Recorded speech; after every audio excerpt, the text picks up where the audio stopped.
I do understand that there are some technical issues. Maybe for other colleagues, Ainur will be able to provide assistance, or maybe you make announcement to other colleagues in terms of technical issues.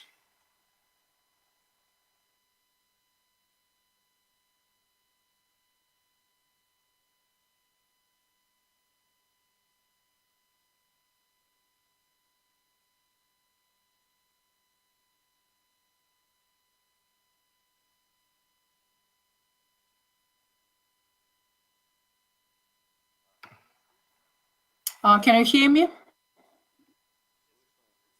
Yes, yes, we do. Ainur, are you here with us?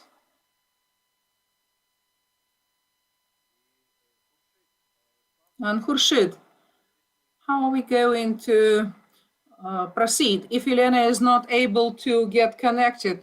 Are you going to be the moderator, or maybe it's better for me to be the moderator of this session? What would you advise, Khurshid?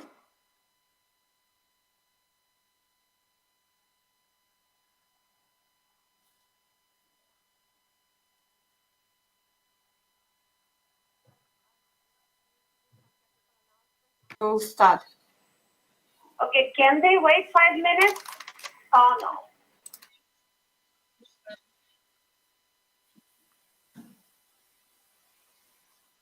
Хорошо. Ainur, shall we agree that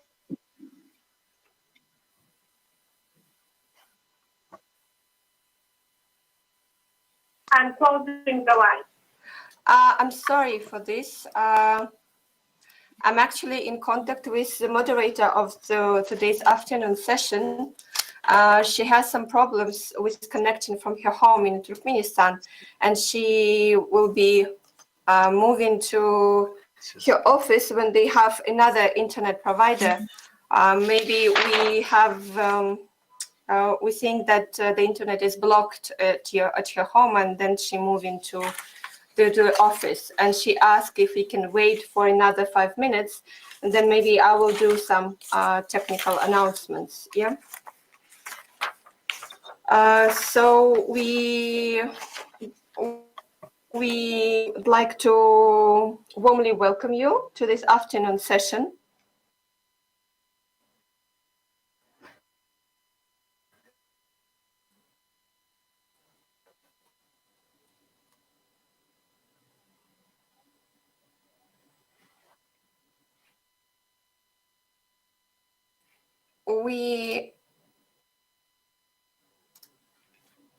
That this forum is bilingual, English and Russian. You can select the language you want to listen to by clicking on the respective interpretation channel. On behalf of our interpreters, I want to inform you that our interpreters will alternate every 20 minutes. Speakers and participants are requested to be mindful of the additional difficulties experienced by the interpreters when working in remote mode, and of the increased likelihood of disruptions to the audio feed to the interpreters. Only the speech of intervention in the original language is authentic and constitutes an authentic record of the proceedings. In case of any inconsistency between the interpretation and the speech or intervention in the original language, the latter shall prevail.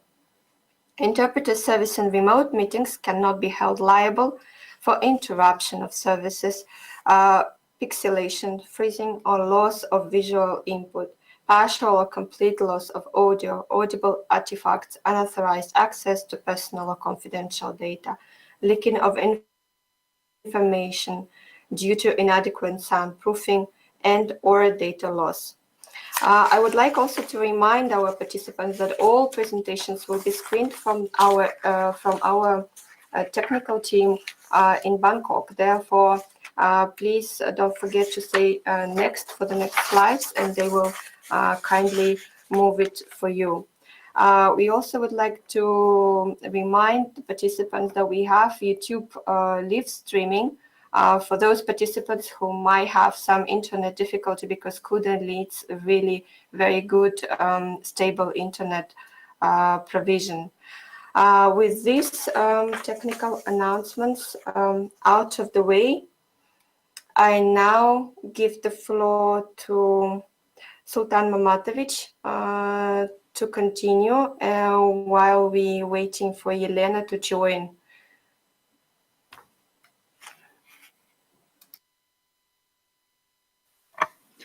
Спасибо, Айнур.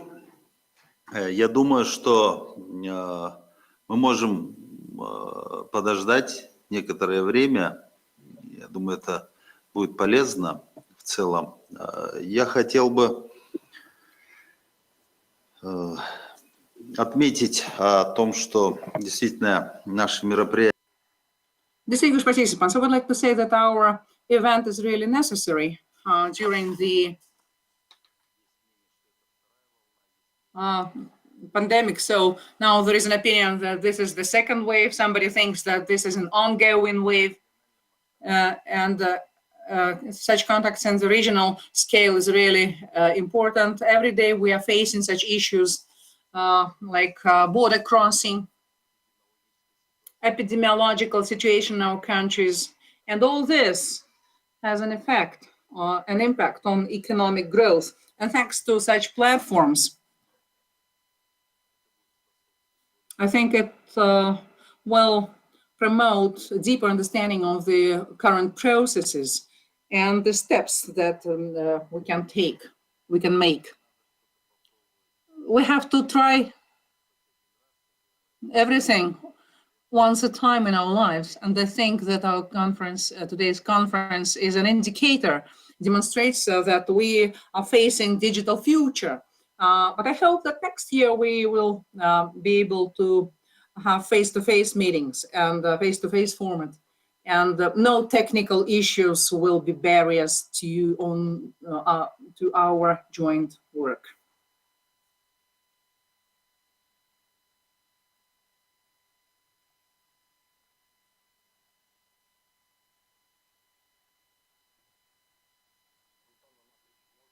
Sultan Mamatovic, maybe we will start. I will just be an alternate moderator until Elena just comes to the floor and she's get connected, and we'll just lead our session. But if there are any issues, so I'm ready to act as a moderator. No problem for this. Okay, Nikolai Nikolaevich, thank you.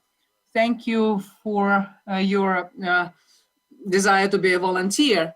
Moreover, that volunteer institute during the pandemic showed its high efficiency, and the necessity of this institute in general. I think every country had a lot of volunteers who were ready to provide assistance. Beg your pardon? And okay, let's start our session number 6. So, more efficient, moving forward, building back better with view to implement and sustainable development goals. Due to technical reasons, Madam Elena Panova, UN resident coordinator in Turkmenistan, will join us later. And now we will give the floor to Nikolai Nikolaevich just to act as an alternate moderator of this session. So over to you. Thank you, Sultan Mamatovic.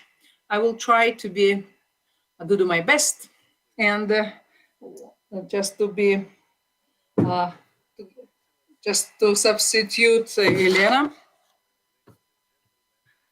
We come to our last and very important session, which we call moving forward, building back better with view to implement the Sustainable Development Goals. Objective of this session to discuss how SPECA countries can identify potential sustainable development drivers to build back better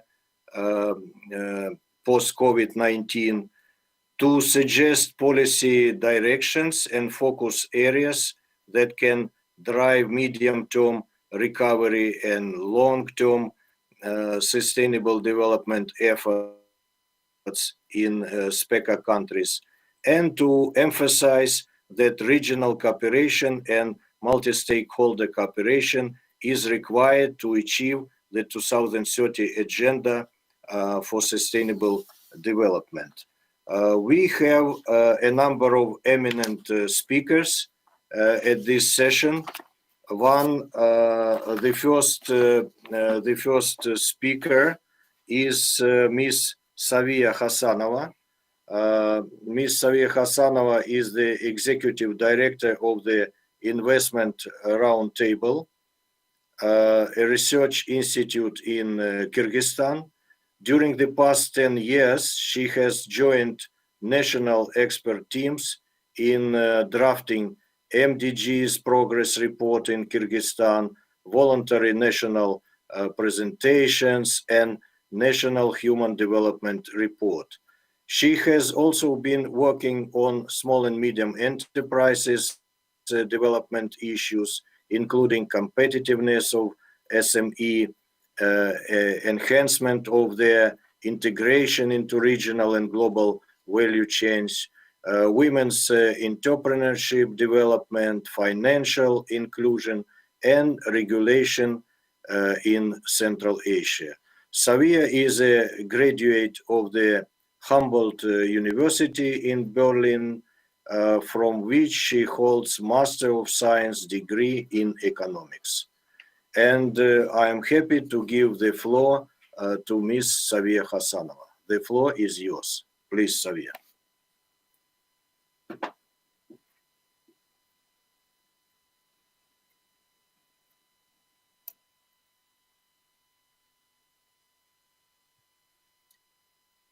Thank you very much, Nikolai, for this nice introduction. Yes, I'm waiting for the presentation. Okay, yeah. So, dear participants, I'm very much honored to be able to present the SDG drivers framework for North and Central Asia, which was developed jointly with Kyrgyz economic expert, the economic expert from Kyrgyzstan, Ravkat Hasanov, and the ESCAP sub-regional office for North and Central Asia. So let me start with the purpose of our framework. Next, please. So as you know, there has been an enormous number of different research on facilitation of the agenda, of the 2030 agenda.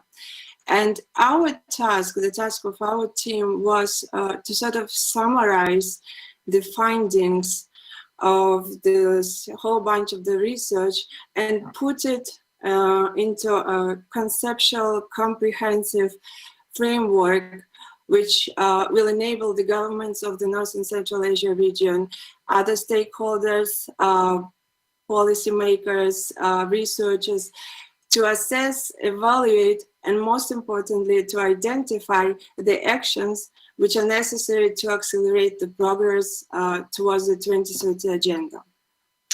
As we already see in North and Central Asia region, almost every country have at least 3 or 4 or 5 SDGs that are facing the major challenges in their achievement, and the probability of their achievement, in case no further actions will be taken, is not high, let's say. So in our framework, we first of all use the top-down approach, or in other words, during the process of the identification of the SDG drivers, we start from identifications of the desired outcomes. And then we propose the step-by-step approach for our stakeholders to follow, which they can actually beat the driver, test the driver, and transform it into policy action. Next, please. So if we're talking about the driver, we first must define it. And there is no sort of strict definition. There is no one definition of what the driver is. So in our framework, we actually define it as a viable factor or a set of viable factors that can catalyze the progress towards 2030 agenda, and which can have the favorable, positive, causal effect on the desired sustainable development outcomes. So in other words, the driver is a set of policies, set of policy actions, set of priority areas, or a set of programs and other technical aspects. Next, please. So as I mentioned, we propose a step-by-step approach, and the framework is mostly theoretical, right? So in the first step, using or applying this top-down approach, we start with determination of the desired outcome, either on the country level or on the region level. We then identify the potential drivers and components, which will further test and analyze how this potential driver would affect the outcome we identified. And of course, we have to wrap it up in some kind of policy action. So as the last step, we propose to develop a policy and monitoring and evaluation plan. Next, please. Starting with step one, the determination of the outcomes. Due to the limited timing, I will not go into details, but the idea of this exercise is to analyze the existing national strategic documents to identify in them the most crucial goals which are set there. There could be national strategic documents such as national strategies for sustainable development, or national programs, or sector level programs. So once we identify these crucial goals, which can further become our outcomes, we connect them to the corresponding SDGs. And when we identify challenges which we need to fight in order to achieve these outcomes. And in the next slide, it is very important that when we are talking about the 2030 agenda, we must understand that the sustainable development paradigm is a complex paradigm. So we must understand that if we want to achieve one outcome,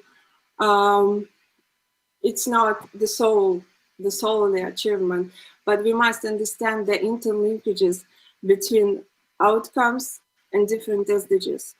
We also, in our framework, suggest that it's very important to pay attention to the trade-offs when the achievement of one outcome diminishes the achievement of the other. For example, we all know that achievement of economic growth and economy industrialization may lead to increase in CO2 emission, right? So at this sub-step, we suggest that our stakeholders understand the interlinkages and trade-offs between the goals. And in our framework, we suggest a number of existing tools and instruments which can help to understand such interlinkages. And after that, we choose or select outcomes which would have achievement of which would have the most synergetic effect on the others. Next, please. Yes, and as I mentioned earlier,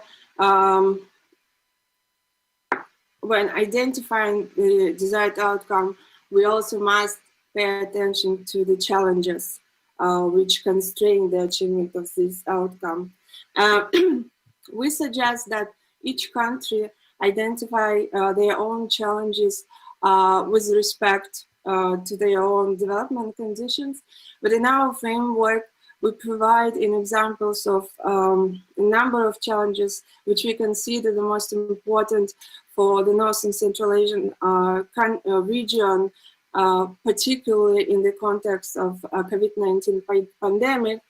So we identified the challenges in the environmental challenges, the challenges of economic stability, and as well as challenges for populations, for people. So we see that today who are struggling the most are the most vulnerable people, such as migrants, SMEs, informal workers, women, etc.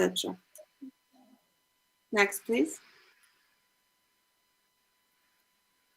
Right. So following to the step 2, we at this step. Maria, you have 3 more minutes. Please expedite your presentation because we have a number of speakers waiting to speak. Okay. Thank you. Okay, sorry. Thank you. So at this step, we actually use 2 approaches to identify the potential drivers and their components. And the first approach is an approach using the expert opinion methods, where we sort of manually following a specific algorithm identify the drivers. And another approach is the application of existing holistic models. And the reason why we divide these 2 approaches is that because each country in the NCA region has its own particularities, it is very difficult to construct the comprehensive and holistic model for the whole region to identify the drivers. So next, please. Next, please. Right. So if we look at the number one approach, in this exercise, we suggest our audience to actually to answer the questions, what it is necessary to undergo in order to achieve the identified outcomes. And we propose a set of steps when we take the desired outcome and we identify a hierarchy of problems which constrain the achievement of that outcome. Further, this sort of problem tree is transformed to the objective tree, which are further transformed into solution tree, which become the potential drivers. That's what we propose as expert opinion methods, and we propose also a number of tools which can help to structure this process. Next, please. Next, please.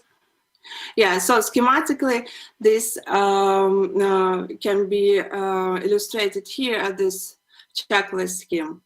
Next, please.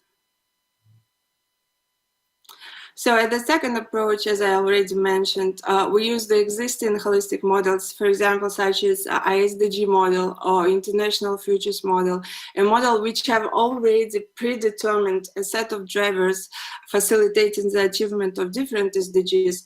And if we do not want to use the step-by-step approach, we can use the predetermined drivers and try to apply that to the national context. Next, please. Right.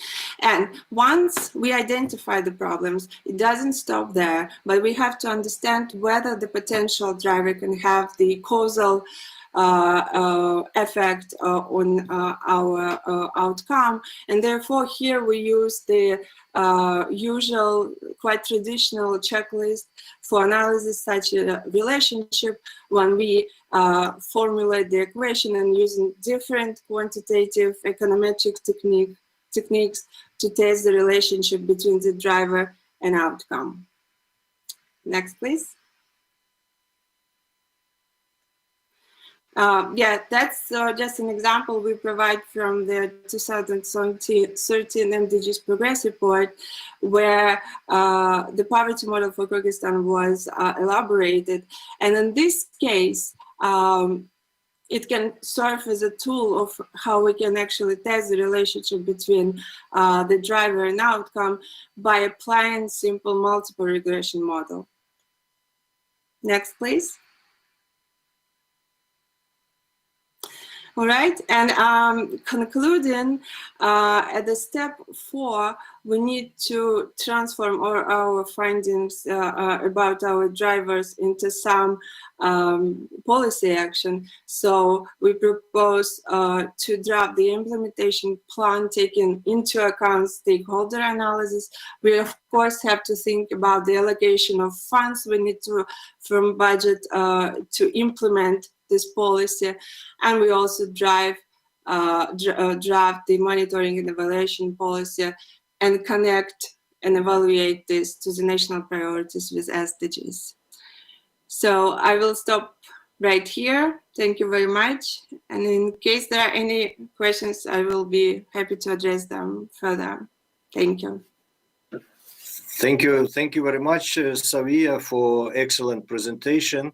I think it's very informative, and our member states will use this methodology for identifying SDG drivers in their work. Definitely. Thank you. Thank you. I got positive news that Elena Panova, RC in Turkmenistan, managed connection problem, and she is ready to take further responsibility for moderating this session. Elena, are you with us?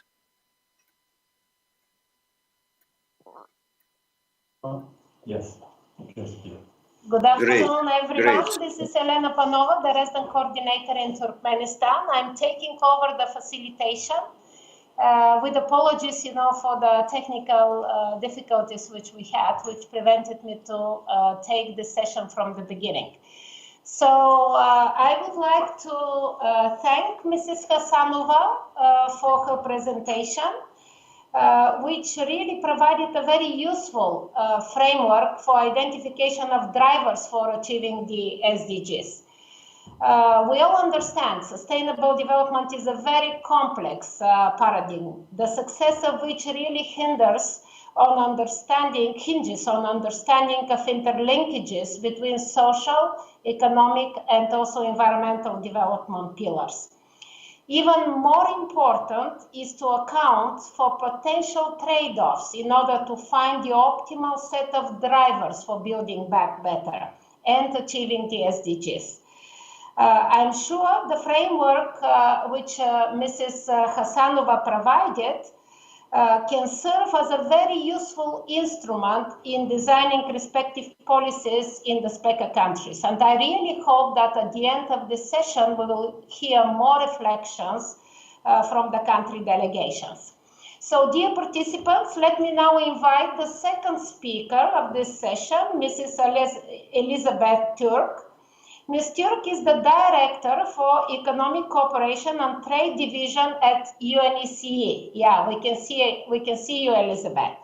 In her previous role with UNCTAD, she performed analytical and research work to monitor G20 countries' investment policy changes, lead technical assistance and capacity building work in UNCTAD, and also organized UNCTAD's intergovernmental events related to international investment agreements. Ms. Turk has written numerous articles and conducted public speaking on trade, investment, and sustainable development. Ms. Turk, the floor is yours. Thank you very much, Ms. Elena Panova. Thank you for these introductory remarks and for running us through this session.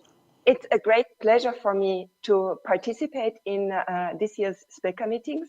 It's the first series of SPECA meetings for me as I recently joined UNECE, and it's a great pleasure for me to do that. Thank you also to colleagues from ESCAP for the very effective and efficient organization, and to our virtual host for running these meetings. It's a very important topic we are addressing here today, and I hope that through my presentation, I will be able to identify some focus areas, as mentioned before, and also show you some possible UNECE response tools that you, distinguished delegates from SPECA countries, can use in your way forward and in your regional cooperation to overcome the crisis. If we move to the next slide, I'm showing you briefly the outline.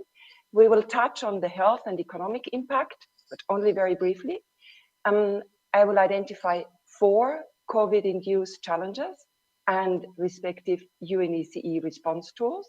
In doing that, I will focus on some of the tools of my division, the Economic and Cooperation and Trade Division, and that might bode well with the presentation by my colleague from Environment Division afterwards. And last but not least, I would like to zoom into the Building Back Better part and really discuss 3 issues: sustainability, inclusivity, and circularity. So I hope that we can cover this in 10 to 13 minutes. And I hope that through my slides, which will be made available, I really make you curious about the work of UNECE and its Economic and Cooperation and Trade Division. So if we move to the next slide, and then already to the slide afterwards, very briefly, the health impact and of the COVID crisis. We can move one more slide. It's been interesting to note that in a recent OECD study, the point was made that obviously the public health situation in your region is very, very precarious, but that the economic implications are almost more worrying.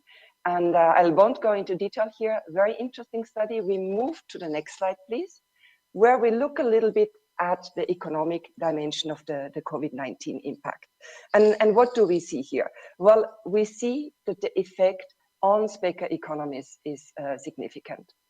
Time and transport costs have increased, investment and trade have plummeted, private sectors and small and medium-sized enterprises are strongly affected, and also the rural areas are particularly hard hit.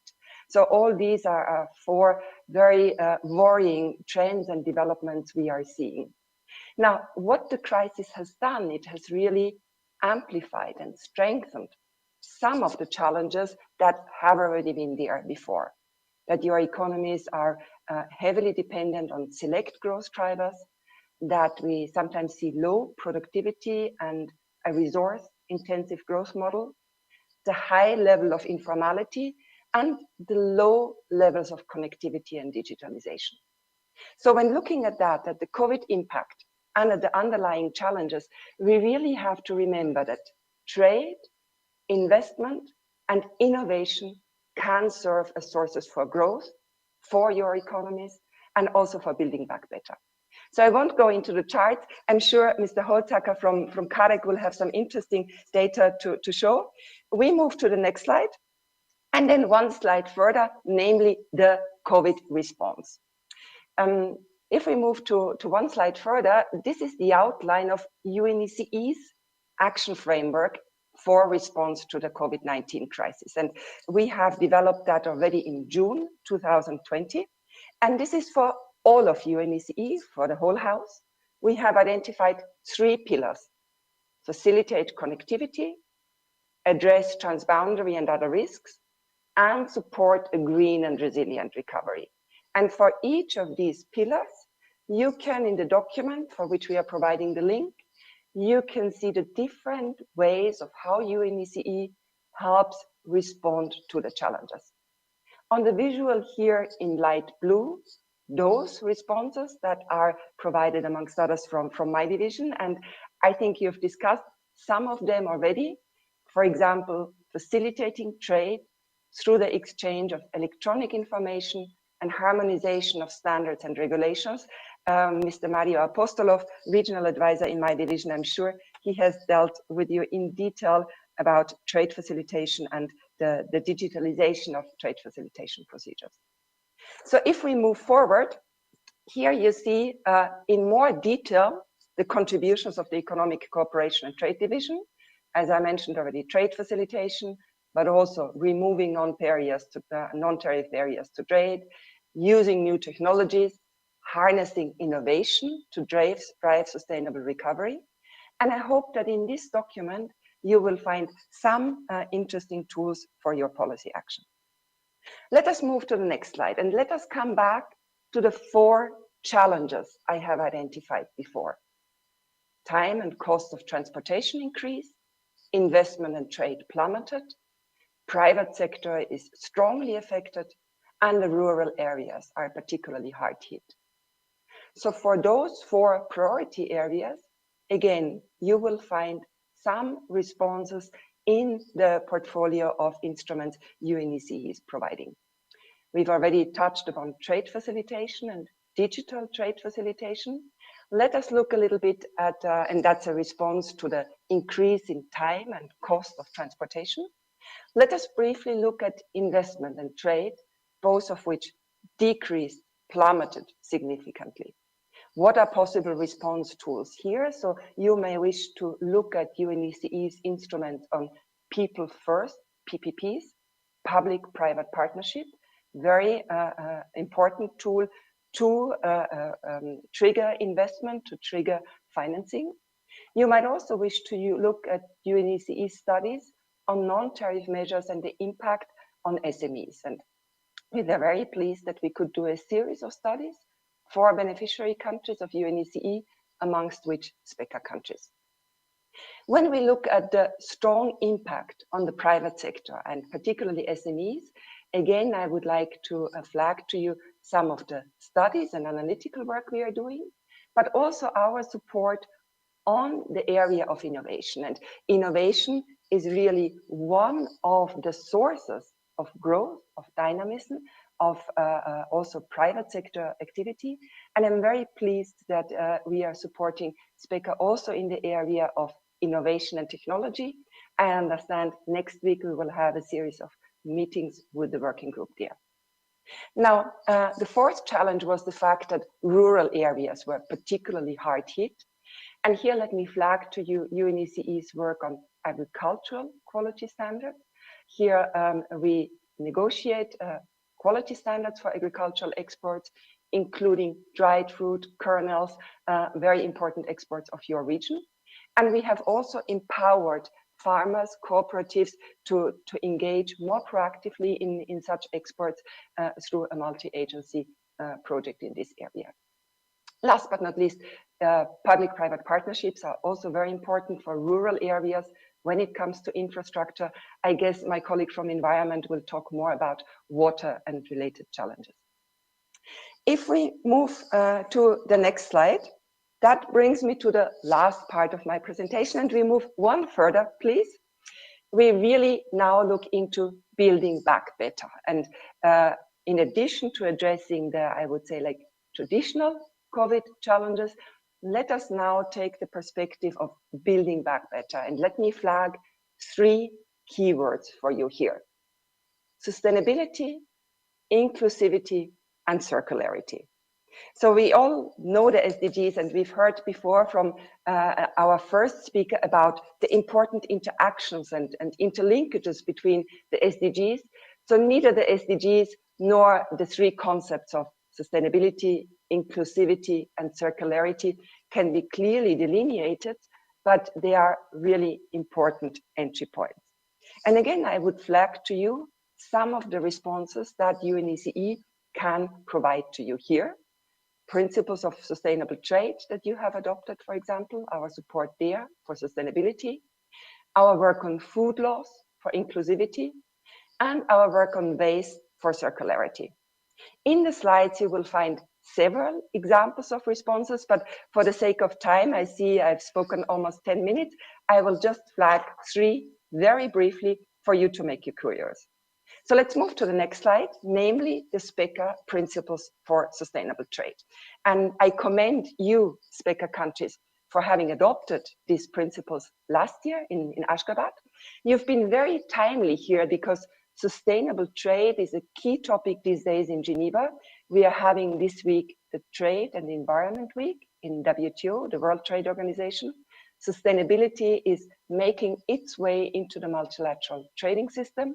And this also matters for countries that are in accession to WTO, some of which are SPECA members. So you have adopted these principles.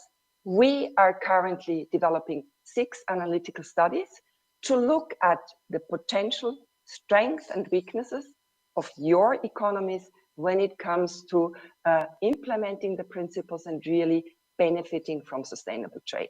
We will look at sustainable value chains, export markets in environmental goods and services, and facilitation of sustainable investment. So this is one concrete work stream where UNECE is supporting you on the sustainability pillar of the Building Back Better. Let's move to the next slide. Very briefly, we also work on sustainable value chains. Value chains not only have to be resilient after COVID, but also sustainable. Here, one example of our work on cotton and a blockchain-enabled project on traceability. Let's move to the next one. We work on food loss and waste. That's an example for inclusivity. Very proud of this product. We just launched it Monday this week. That's in response to the fact that economies are wasting food while many people go hungry. So if this is any topic of importance to you, we will be pleased to engage. And last but not least, circular economy. If we move to the next slide, you see different areas, different topics that matter for circular economy. Here, important to mention to you that UNECE member states have identified circular economy as the priority topic for next year's Commission. So that also includes you, SPECA countries. And there are different entry points in terms of how to make our economy more circular, less linear. Addressing waste is one very crucial one. Last slide is about waste. What is UNECE doing in economic cooperation and trade, if we move one slide forward, to help address the waste challenge? We're doing several things. We are, amongst others, helping countries to put in place waste to energy projects. And that might be something of great interest to your region. How can you turn waste into a valuable resource? And waste to energy PPP projects might be one example here. Now, I will conclude and move us to the last slide, which is simply an overview of the norms and standards that UNECE's Economic and Cooperation and Trade Division offers for circularity. But to sum up, and you can move to the concluding slide, what I've hope I have made you curious in the work of UNECE's Economic Cooperation and Trade Division. We have started touching upon the health implications, looking at the economic implications, looking at UNECE response tools to these economic implications.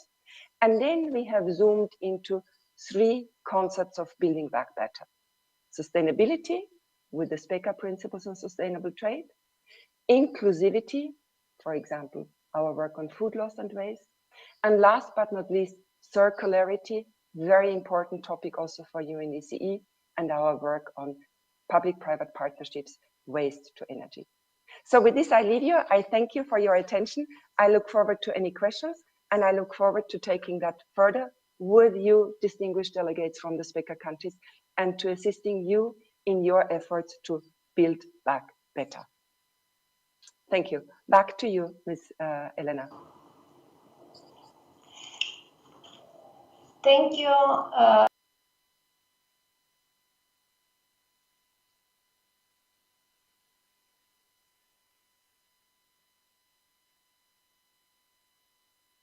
We have lost our chair. Could that be?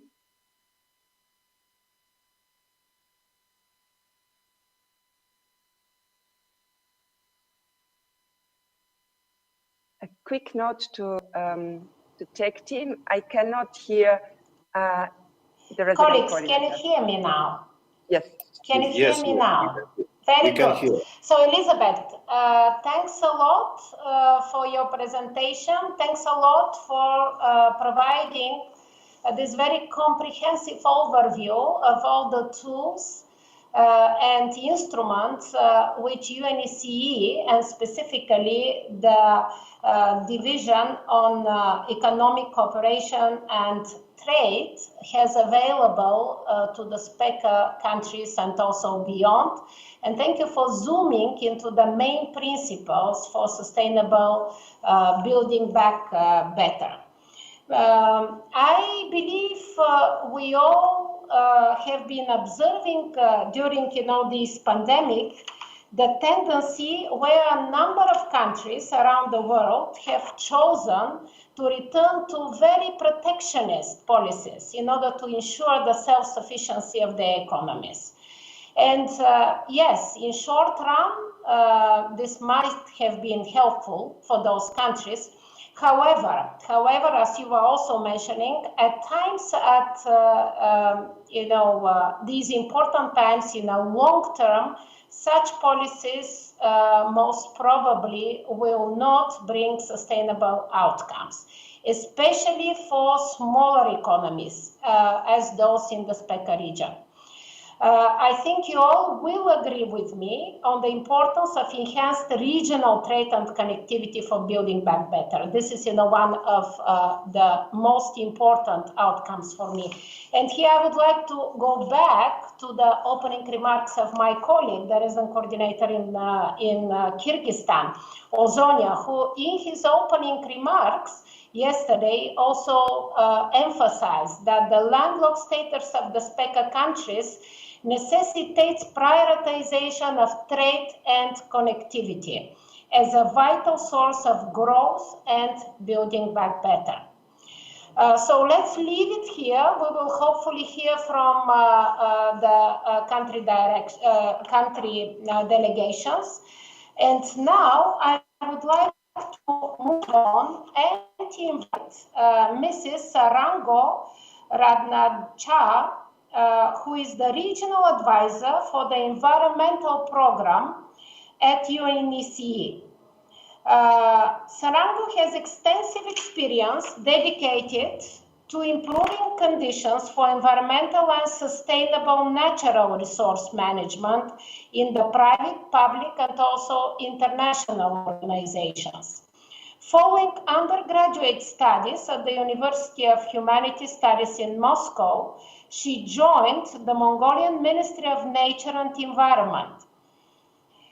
And she began her international career following postgraduate studies in environmental management at the Flinders University, Australia. And she has also worked with the Food and Agriculture Organization, with FAO, the United Nations Development Program, and also with the German International Corporation. So, Sarango, the floor is yours. Over to you. Thank you very much, Madam Chair, and good afternoon, distinguished participants, dear colleagues. I am very happy to participate in this year's Economic Forum, SPECA Economic Forum, and make a presentation on UNECA instruments, especially on the environmental field, which could be useful for countries in taking post-COVID green recovery measures. Next slide, please. The COVID-19 pandemic has been severely affecting people's lives and health, and countries are responding with concerted actions to support public health systems and also taking social and economic response measures. However, the spread of COVID-19 has also demonstrated the consequences of a lack of resilience and preparedness to deal with such a pandemic. Climate change, air pollution, water pollution, deforestation, and habitat loss, all these factors may increase the risk of further pandemics. Therefore, both short and long-term recovery measures should be aiming at not only at delivering economic prosperity, but also addressing pressing environmental challenges in order to improve environmental health and resilience of societies. My presentation is about UNECA normative framework and normative instruments. In particular, I will be focusing on MEAs, so-called multilateral environmental agreements that could be very helpful for countries in green recovery measures. As some of you might know that UNECA hosts several environmental conventions and protocols, and these instruments are addressing transboundary and other environmental risks. In the context of COVID pandemic, the Protocol on Water and Health, which is serviced by UNECA and WHO Regional Office for Europe, is the most relevant instrument. And I will be speaking about the protocol a bit more in detail in my next slide. COVID-19 has prompted the need to deal with various, sorry, could you please go back to the previous slide? Thank you.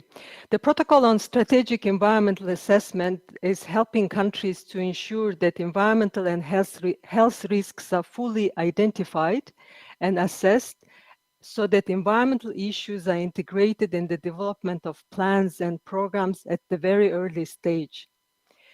The protocol on SEA, or Strategic Environmental Assessment, also requires consultation with environmental and health authorities and also the public to evaluate, in order to evaluate the potential negative and health risks and propose alternative solutions, alternative options. To support further participatory and inclusive process, UNEC Aarhus Conventions is very well placed in the COVID context. By being a party to the convention, and as you know that from SPECA region, almost all Central Asian countries are party to the Aarhus Convention. The countries are accepting obligations such as the provision of effective public access to information related to COVID-19 matters. And these access also includes an information on the origin of the virus and their related impacts on biodiversity and ecosystems, and also other objects of the environment and on human health. During the COVID-19 lockdowns in many cities around the world, we noticed a decline in air pollution, and this was mainly due to reduced road transport. However, we know that this is a temporary decline, and the air quality remains a serious concern to human health, in particular respiratory diseases that we know to be a main factor of high risk for people affected by COVID-19. In this regard, UNEC contributes to improving air quality through its Convention on Air Pollution, which is supporting countries in setting emission targets for a number of key air pollutants, such as fine particulate matter, including black carbon, nitrogen oxides, and also other key pollutants such as ammonia and sulfur. Next slide, please. Thank you. The provision of safe and sufficient water and adequate sanitation and hygiene is key to protect human health during the infectious disease outbreaks such as COVID-19. And as I mentioned, that UNEC and WHO protocol on water and health is very relevant in this period of time. Especially, it supports countries in setting, implementing, and monitoring national objectives in the areas of water, sanitation, hygiene, and health. And I'd like to note that the protocol applies to the whole water cycle, including surface fresh water, groundwater, enclosed water for bathing, and also covers the whole cycle of abstraction, transport, supply, and wastewater treatment. So it covers the whole cycle of water. And under the protocol on water and health, countries are setting targets on drinking water quality, on water supply, setting targets also on accessing to drinking water and sanitation, and also setting targets to reduce water-related diseases, and also to improve quality of discharges of wastewater and so on. So this is why in the context of COVID, the application of the protocol framework and tools are very relevant.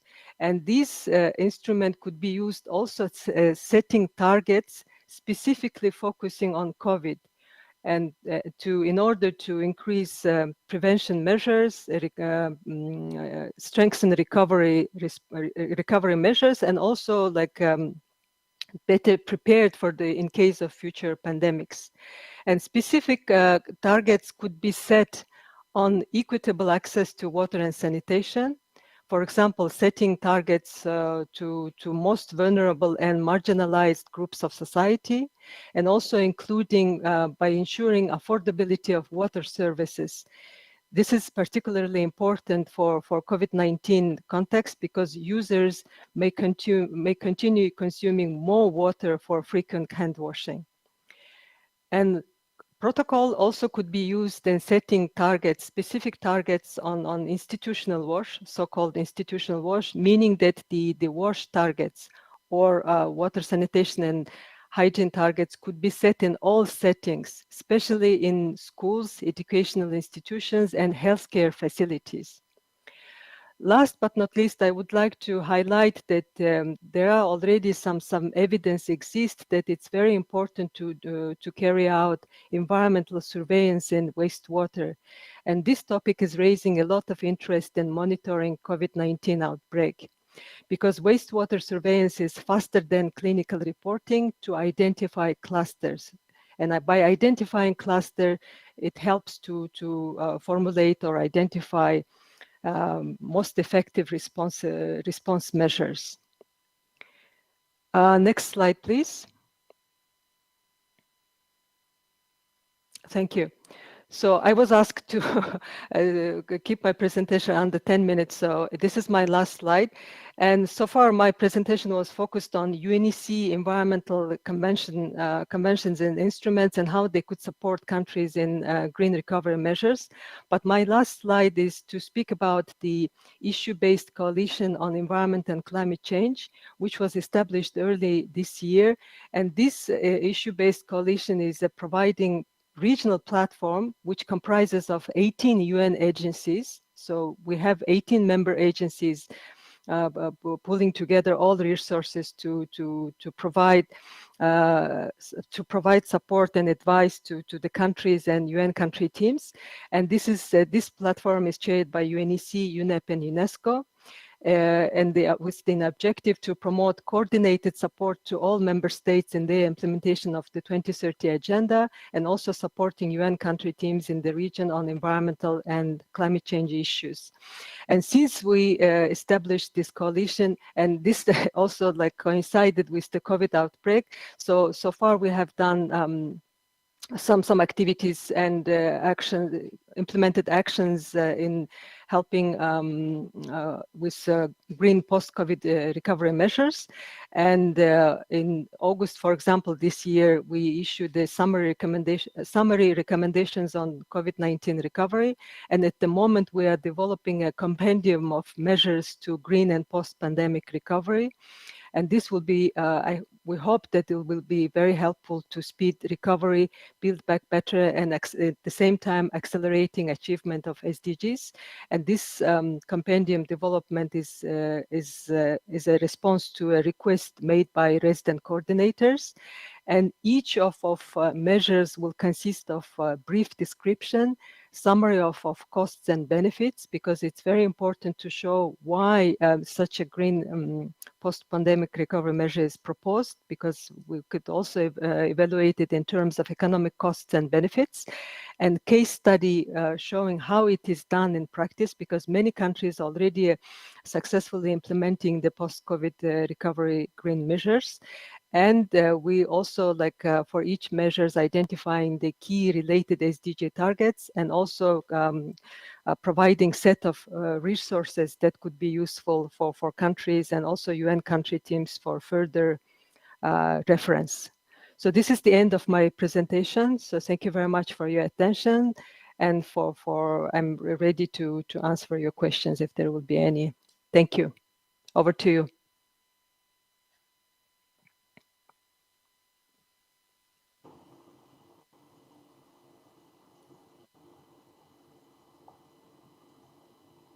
Colleagues, I hope you hear me.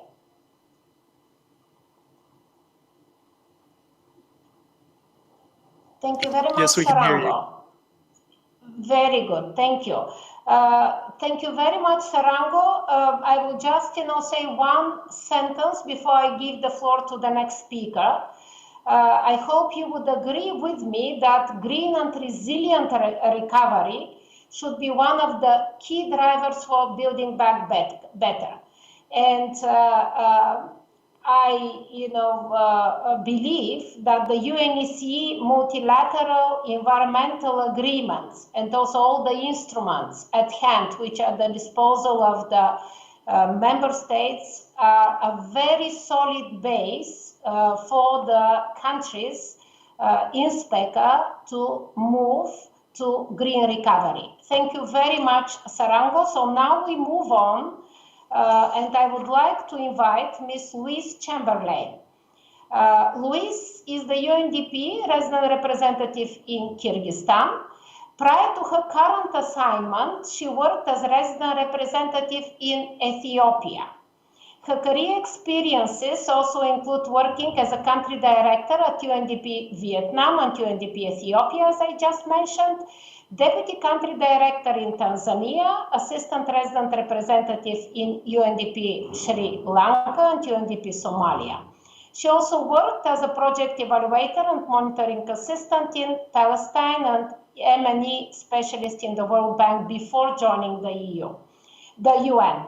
Ms. Chamberlain holds Master of Science degree from the Stockholm School of Economics of Sweden.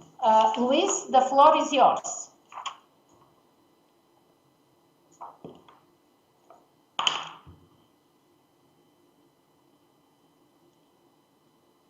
Do we have Luis online?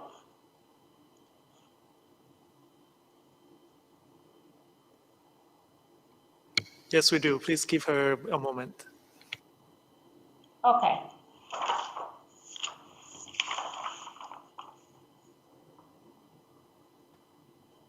Hello? Can you hear me? Yeah, we hear you well. Madam Resident Coordinator Yelena, very nice to see you, and Excellencies, distinguished partners and colleagues. Thank you so much for the invitation to participate in this session. And I can assure the moderator that I'm going to speak very much on the topic that she just highlighted. And I'm very glad, as it were, that we are agreeing on key policy direction for the way forward. But still, I hope for thought-provoking challenges in the ensuing discussions. I will speak about the interlinkages between socioeconomic recovery from COVID-19 and how countries can meet the promise of Agenda 2030 for sustainable development. And indeed, while I am the representative for UNDP in Kyrgyzstan, I am speaking on behalf of the UNDP Regional Bureau for Eastern Europe and CIS countries, and try to speak from the perspective of all Central Asian countries today. Now, on the 24th of October, I think less than 1 month ago, we marked the 75th anniversary of the United Nations, and with age comes the benefit of experience. And for the UN, I think the most important lesson we have learned from 75 years of existence is that international cooperation and effective and inclusive multilateralism is the only proven way to overcome global challenges and cooperation and crisis. And so the cooperation that we are fostering with engagements such as the one today is part of that and very important. Now, much has been said, of course, during the last 2 days about the devastating impact of the pandemic in Central Asia. And with the second and third waves of the crisis now emerging in the region, the health and development prospects are likely to become even more grim, unfortunately. And over the last 6 months, we have seen troubling trends and the various statistics that define health and socioeconomic trends, but we also see the effects every day in the countries that we support. For those of us who are working on development, the numbers that indicate a growing poverty level, they also represent a profound setback in the implementation of the 2030 agenda and an undoing of years of hard-won development gains for the SPECA countries. Now, response to these setbacks needs to focus on the short and medium-term outcomes that can help people to bounce back quickly from the worst of the pandemic and to avoid the further entrenchment of poverty, helping also to lay the foundation for countries to address long-term challenges for sustainable development. The transformational aspects of the 2030 agenda, as other speakers have also touched on today, they provide a kind of blueprint for what recovery and building back better should entail, not least in terms of integrated responses across the goals and exploiting their interlinkages. In order to ensure that the pandemic doesn't completely sidetrack SDG implementation and erode that development progress from past decades, As the UN and international community, we must support our partner countries to rethink their medium and long-term development strategies. And that means taking into account the most pressing, interconnected and fairly complex issues, namely inequality and the unsustainability of growth, but also governance, climate change, and the digital revolution, the latter, of course, being ushered in by a fifth industrial revolution as we speak. Now, if we allow the focus to be just about recovering the economies, we will miss an unprecedented opportunity to build forward better and to deliver on the promise of the 2030 Agenda, which is a chance to invest in more equal, inclusive, green, and sustainable future. I think importantly, it will not cost more, but it will pay off in multiples if we can introduce a clear shift towards investment in renewables, in recyclables, and reduced consumption of scarce natural resources, as we also heard previous speakers emphasize. And strategies to accelerate progress towards the 2030 Agenda, they recognize the need to have better approaches to meet the risk of future shocks. In other words, to build resilience. And the contours of the pandemic require responses that must be based on unity, solidarity, and renewed regional cooperation approaches. UNDP has conducted an analysis of social impact assessment jointly with other partners in the region. But across these socioeconomic impact and vulnerability assessments, we see 5 universal priorities that emerge across the board in all of the 5 countries. Firstly, there's a need to undertake or expand investment in social protection.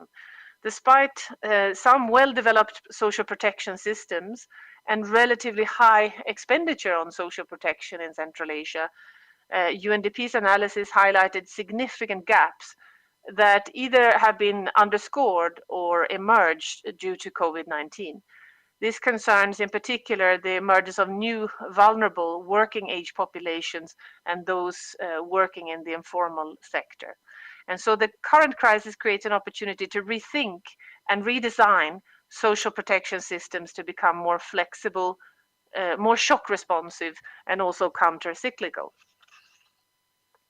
Secondly, there is a need to overhaul labor market policies and institutions and also improve women's access to decent employment, especially to reduce this chronic informality that we see in some labor markets.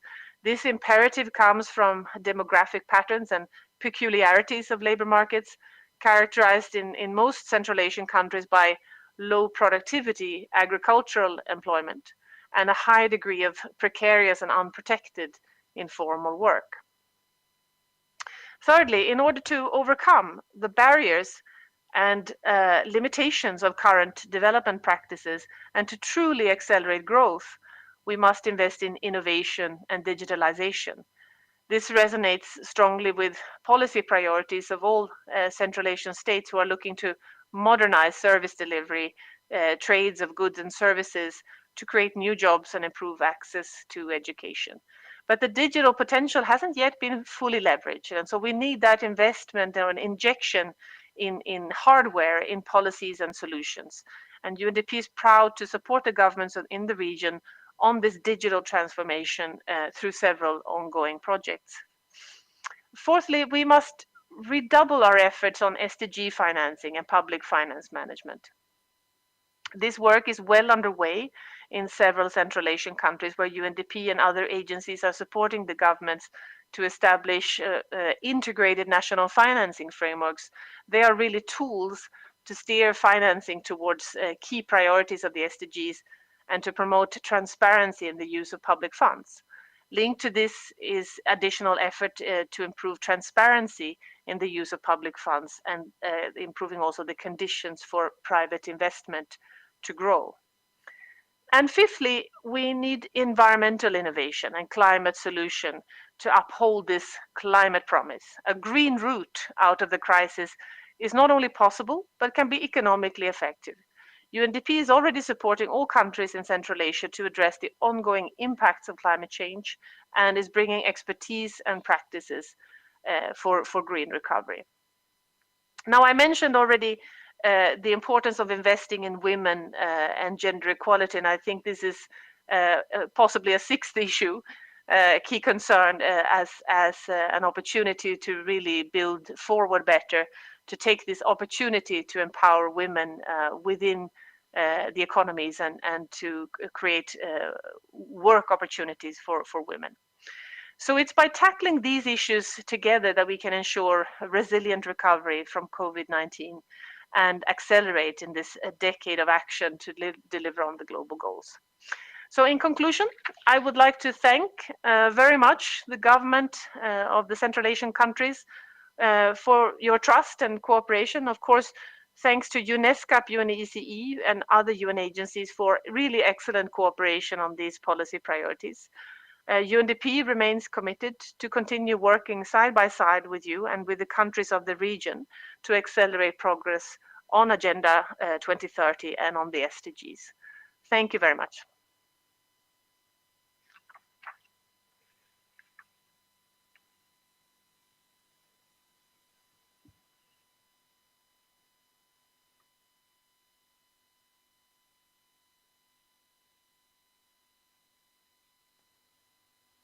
So I think this is the point at which I hand over to the moderator.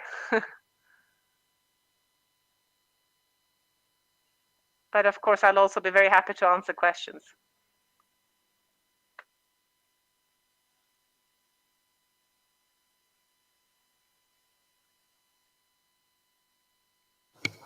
Moderator, please request to speak. Thank you.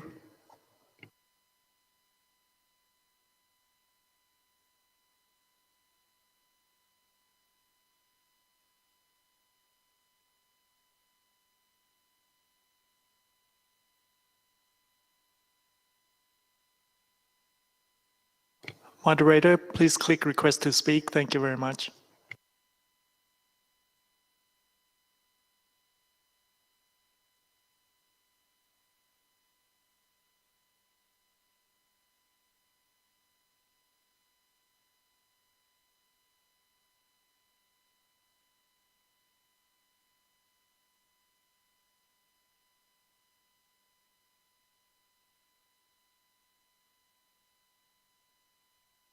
Ms. Helena, you might need to click the refresh button next to the name on the top right-hand corner and come back in.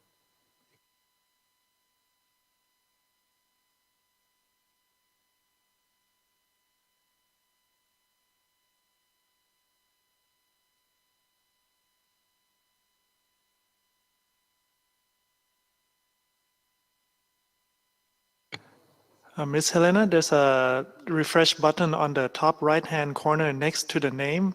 It's the arrow. Please click refresh and come back in again to join.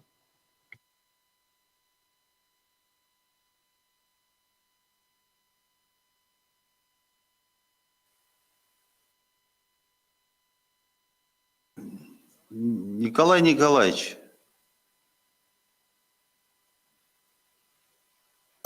Да.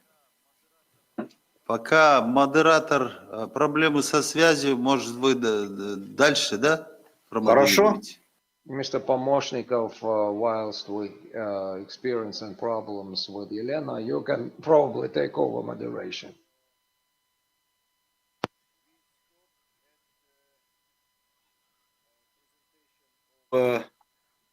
Miss Louise Chamberlain, correct? Because I received a call just now. And we have one more speaker, Dr. Hans Halzecker, Chief Economist, Karek Institute on COVID-19 and Innovation, Decarbonization and Social Protection. He will make a presentation currently. Please, Hans, the floor is yours. Hello, everyone. Всем привет. May I see my presentation? Okay, thanks a lot. So I'm from the CAREC Institute. Maybe not everyone knows what CAREC is. So this is short for Central Asia Regional Economic Cooperation. There's a program and there's an institute. I'm from the institute. And in the CAREC organization, the CAREC program, there are roughly similar countries as in SPECA. So it's 5 Central Asian countries plus Azerbaijan, Georgia, the People's Republic of China, and Mongolia, 11 countries altogether. And I will speak about these countries. Next slide, please. So I will shortly touch on 5 topics: new technologies, reorganization of global value chains, asset-light investment, then how COVID-19 comes in here, challenges for the CAREC countries, about most vulnerable parts of the population in CAREC, and policy implications. I will not tell you anything very new. Previous speakers touched on all this already, but it might underline something of what was said already and also provide some data for the CAREC countries on these issues. I will also not speak directly to the SDGs, but what I will say has, of course, a big impact on how to and at what speed to achieve the SDGs. Next slide, please. So what we are seeing even before COVID-19 is that we have really a fast implementation of modern technology globally. Now we have several aspects of digitalization, and this also goes to the market now. We have automation, we have 3D printing, but we have also other things like biochemistry now also, as we are all waiting for vaccination against the COVID-19 pandemic. We see several new aspects, new ways of implementing also biochemistry. So technology is moving really fast, and even before COVID-19. Next slide, please. Next slide.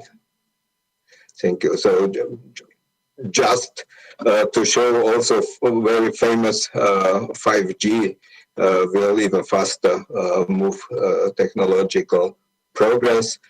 We have in part contradicting aspects or impacts on how production is organized. But if you look at production as opposed to services, the main impact of new technologies, how value chains are organized now, how supply chains are organized now, it's rebundling, nearshoring, insourcing, also to make them more resilient under COVID-19. So in some way, opposite direction as we saw several decades long before. Next slide, please. So we see, however, the opposite impact on the digitalization brings to services and how services are organized. So what we see here is unbundling, offshoring, outsourcing. Next slide. And the impact of all these developments, if you look at cross-border trade, is that trade in services is growing much faster now globally than trade in goods. And if you look, for example, on the third part from the left, you see that we have a year-on-year growth in 2017 to 2007 to 2017 in telecom and IT. So telecom and IT is growing especially fast. Next slide.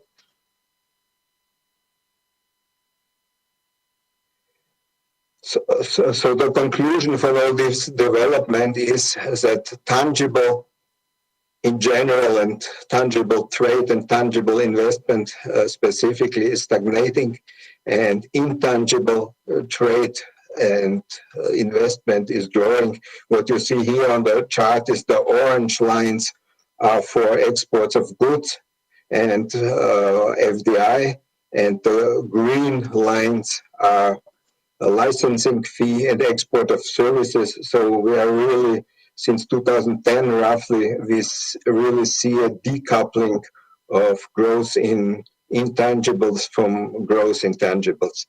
Next slide. This is also related to the fact that the internationalization of multinational enterprises has actually plateaued since the early 2010s. So we see a different development here also than the 2 decades before. Next slide. The slide is a bit complicated.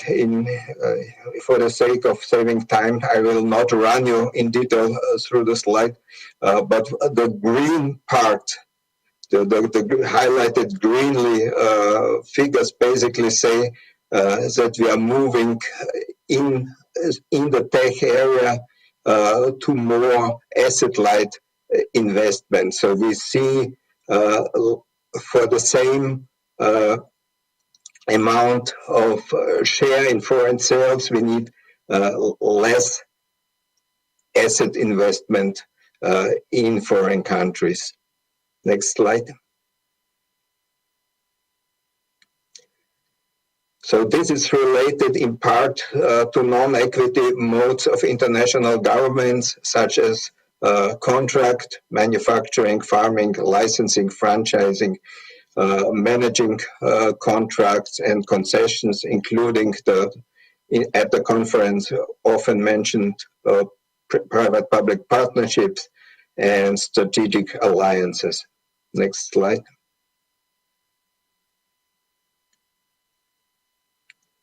So how comes COVID-19 in here?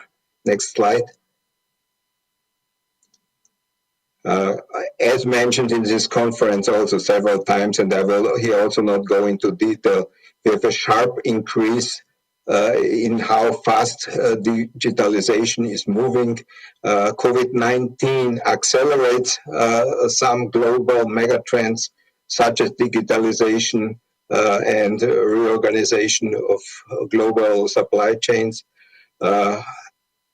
It also slows others, such as reduction of poverty in the world and empowering women. However, here we speak about some acceleration. So because we moved during COVID-19 to working offline, to buying things online, digitalization is here it will be to some extent reversed, but basically it will stay. Next slide, please.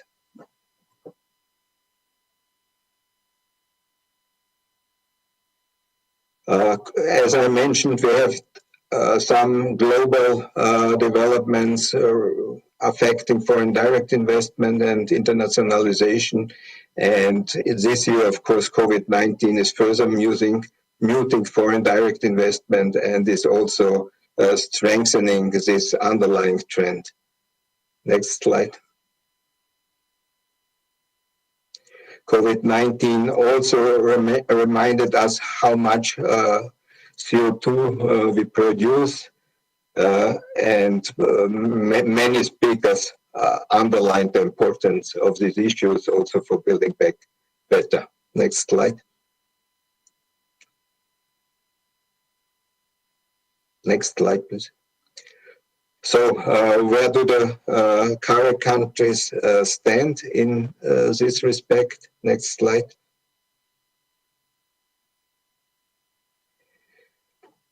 Let's talk a little bit about digitalization. So the blue line here in this chart is the world in general, and the red dots and red names are the CARIC countries. So if we look at the left-hand side chart, we see that actually the mobile cellular subscriptions, so mobile phones, are quite developed actually in the region, not so much in Afghanistan, Pakistan, and Uzbekistan, but in other countries, actually the situation is not so bad.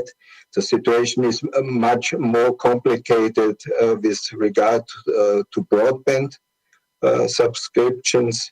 Here only the People's Republic of China, Georgia, and Azerbaijan are advanced. Other countries have to catch up a lot, and the broadband subscriptions are actually a better indicator how much digitalization we have in business and government. Next slide. If you look at the digital adoption index for the CARIC countries, the black bar is the overall index, and the yellow one is government, the orange one is business, and the gray one is general public population. What you can see here is that in general, there is a better situation in government preparation than for the private sector. This is odd largely because we have actually in a lot of countries digitalization programs quite a while.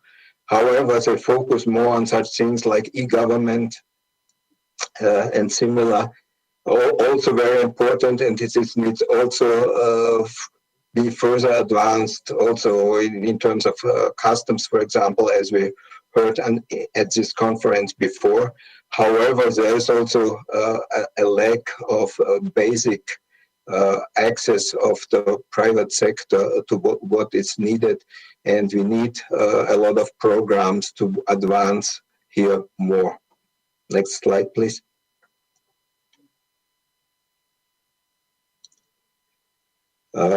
Also worrisome to some extent if you take out the People's Republic from the CARIC region, trade in services in of the CARIC region is stagnating since 2012 roughly.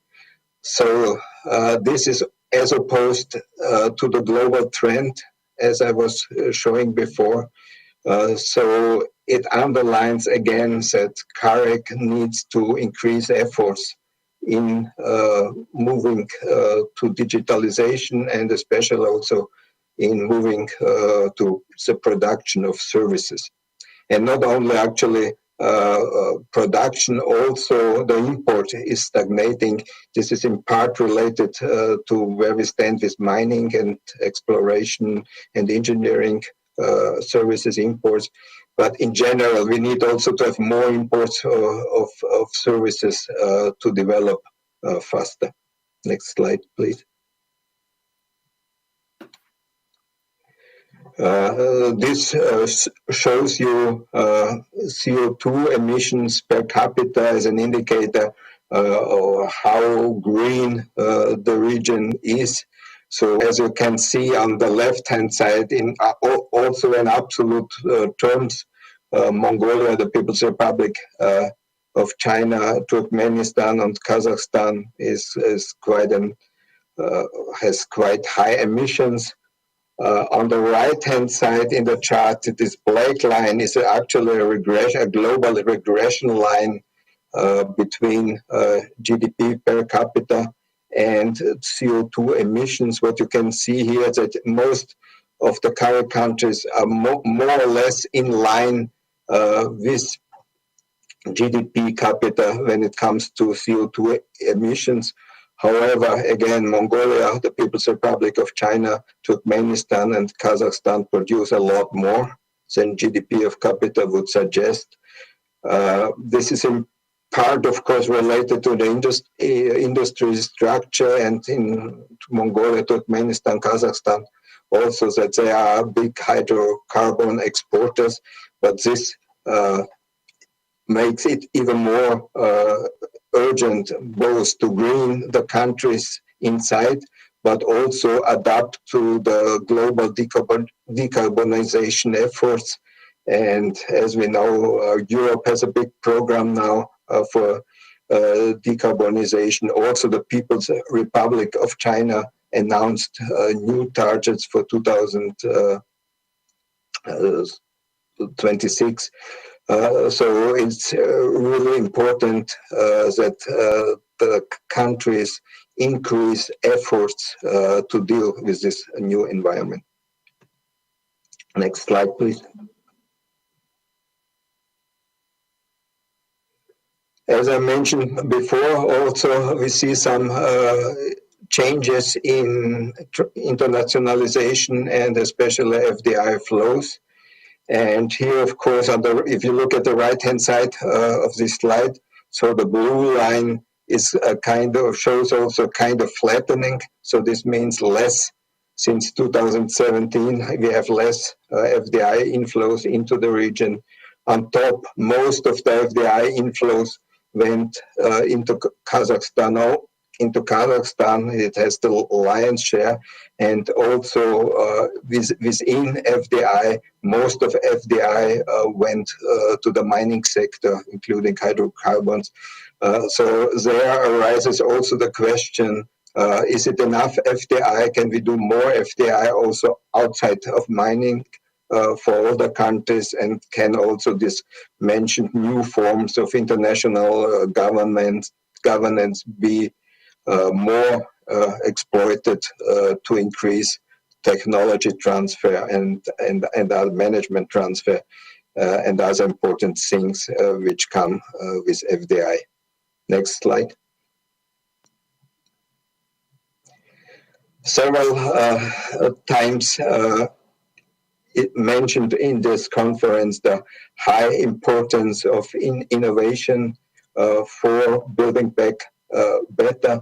And what you can see here, the People's Republic of China is quite advanced, but for other countries, there is still room to improve a lot. Next slide. Next. So let me mention also emphasize that this conference several times, just a few mentioning about the vulnerable parts of the population in CARI countries. Next slide. So this slide shows you population covered by social protection. And one thing here is that already data availability is pretty poor for the region, and this by itself is an indicator that more needs to be done to develop social protection systems in the region.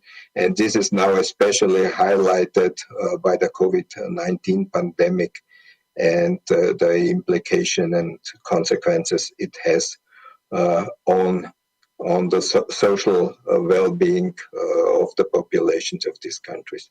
Next slide. Also mentioned several times here, high informal employment in the non-agricultural sector, and even more hidden unemployment in the agriculture sector in our region. So yes, also here is a lot to do in front of us. Next slide, please. Again, this issue of severe poverty, as you can see here, the countries on the left-hand side of this chart. Afghanistan, Uzbekistan, Turkmenistan, Tajikistan, but also even Georgia and Pakistan have a lot to do in order to fight extreme poverty and move towards the SDGs in this respect as well. Next slide, please.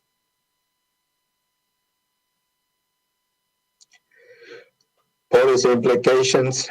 Next slide.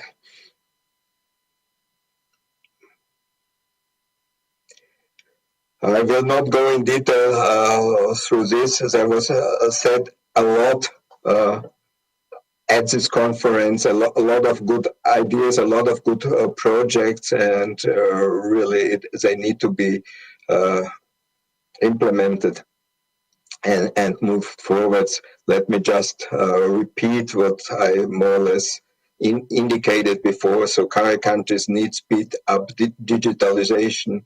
They need to diversify and find new segments in international value chain, and countries have to cope with decarbonization and need forward with own greening. For this, to achieve this, a lot of actions and projects are needed, and including also the social component needs to be in mind of the authorities and of the development part and of the population at large. Hans, thanks a lot. Next slide, please. Expedite your presentation. Excuse me? Could you expedite your presentation, because we yes, have... this is my last slide. Next slide, please. Just saying thank you.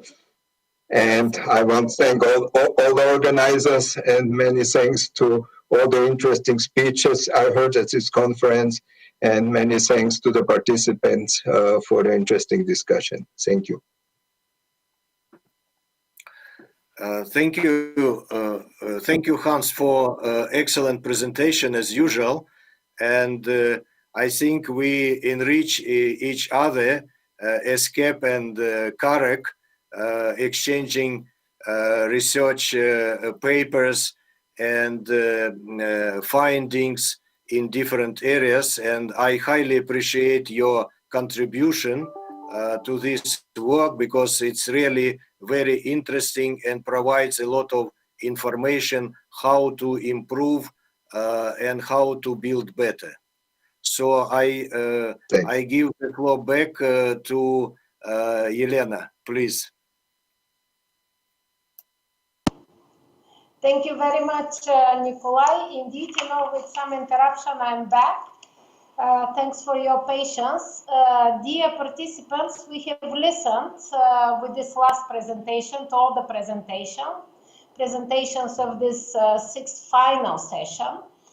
And the main conclusions which I would like to make for myself is that the drivers for building back better to achieve the SDGs needs to be based on the rights and the dignity of every human being, on living in balance with the nature that was emphasized, many times through pointing out to various accelerators, on the respect for the rights for future generations, and on the success measured not only in economic terms but also in human terms, so that we don't, leave anyone behind. Because if vulnerable people are left behind, we will not be able to build back better and also to achieve the SDGs. Let's not forget this main principle of the Agenda 2030. So now let me open the floor for your questions and reflections, and I would like to invite the country representatives to share reflections on the presentations and overall final remarks. The floor is yours. Who wants to take the floor? And Nikolai, if you can help me with managing, because I don't see any hands up. Maybe it's easier for you. Do you have anyone that wants to take the floor from the country delegations? I cannot see from the floor request, but we can Не ask. вижу hands raised. Не вижу. Yes, I also cannot see hands raised, but maybe we will ask in the alphabet order if the member attends. So probably we can ask Afghanistan as first. So, Nikolai, how do we proceed? So because I don't see, and I don't see anyone taking the floor. Yes, I think we have Turkmenistan who would like to speak. Could we connect Turkmenistan? I don't hear. Please. Azerbaijan, yes, Azerbaijan is also connected. So let give the floor. Who is first? Turkmenistan.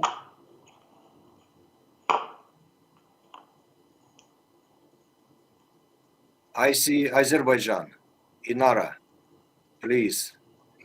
Yeah. Yes, very good. You. I see a representative from Azerbaijan. Yes. Hi. Inara.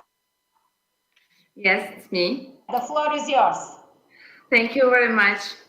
First and foremost, I would like to extend our sincere gratitude to the Ministry of Economy of the Kyrgyz Republic, ESCAP and UNECA for invitation and for giving us an opportunity to hold these fruitful and thought-provoking discussions on regional cooperation to support socioeconomic recovery in the wake of COVID-19.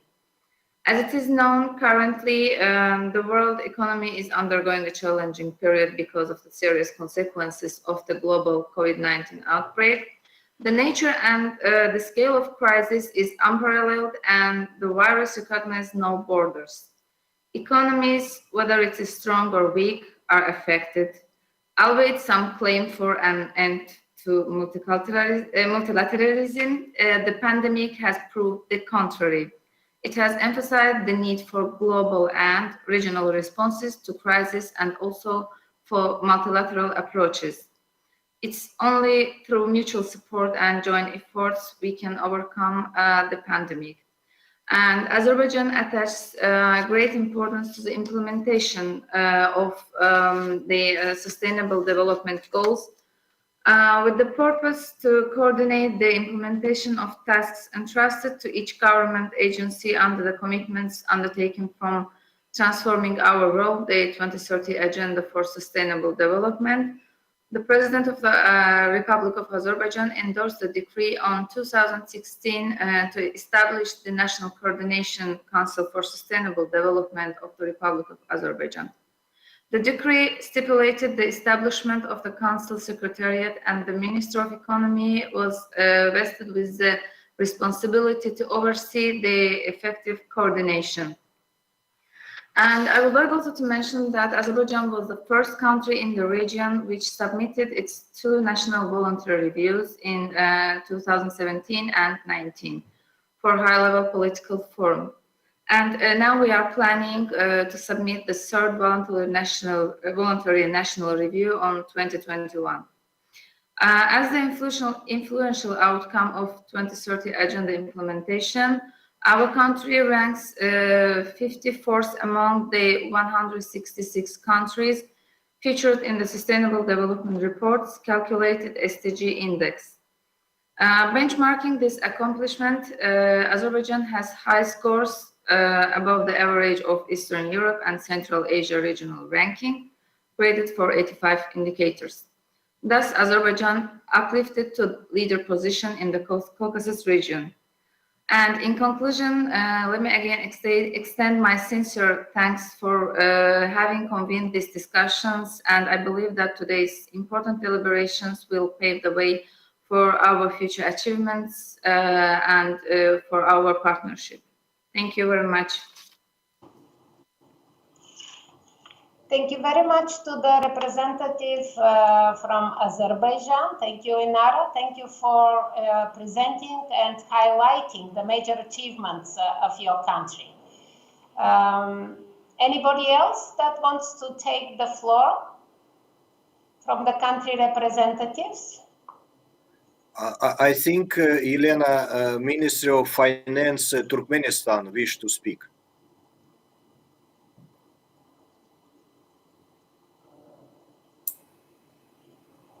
We see Mrs. Romanova, the representative from the Ministry of Finance and Economy. Mrs. Romanova, the floor is yours from Turkmenistan. Добрый день, уважаемая Елена Панова, уважаемые участники форума, уважаемые дамы и господа. Прежде всего, хотела поблагодарить всех выступающих на этой сессии за прекрасные содержательные презентации и полезные рекомендации. И хотела бы несколько поделиться опытом Туркменистана. В настоящее время одним из ключевых направлений социально-экономического развития Туркменистана является реализация целей устойчивого развития. Туркменистан стал одной из первых стран в мире, которая выразила свою полную поддержку целям устойчивого развития и приступила к процессу национализации этих целей, которые ориентированы на обеспечение динамичного развития нашего государства на долгие годы вперед. И на сегодня ЦУР в значительной степени we are focusing on promoting the SDGs ahead. And all the state programs now focusing on inclusive, stable, resilient development. And as a result, SDGs, one of the definite priority for us in development for the national program, the Sustainable Development Program until 2030 is also focused on Addis Ababa program on financing, and Turkmenistan supported heavily this program. Of course, provision and finance to support SDGs implementation is very important in this regard. On the 74th and 73th UN General Assembly, Turkmenistan initiated to have a conference in 2020, Global UN Conference on Financing. One of the first steps in this direction is conducting in May this year by Turkmenistan with the support of UN and other multilateral financial organization international seminar on SDGs financing with the assistance of SPECR as well. We drafted a communique of this meeting, which is in consonant with the UN General Assembly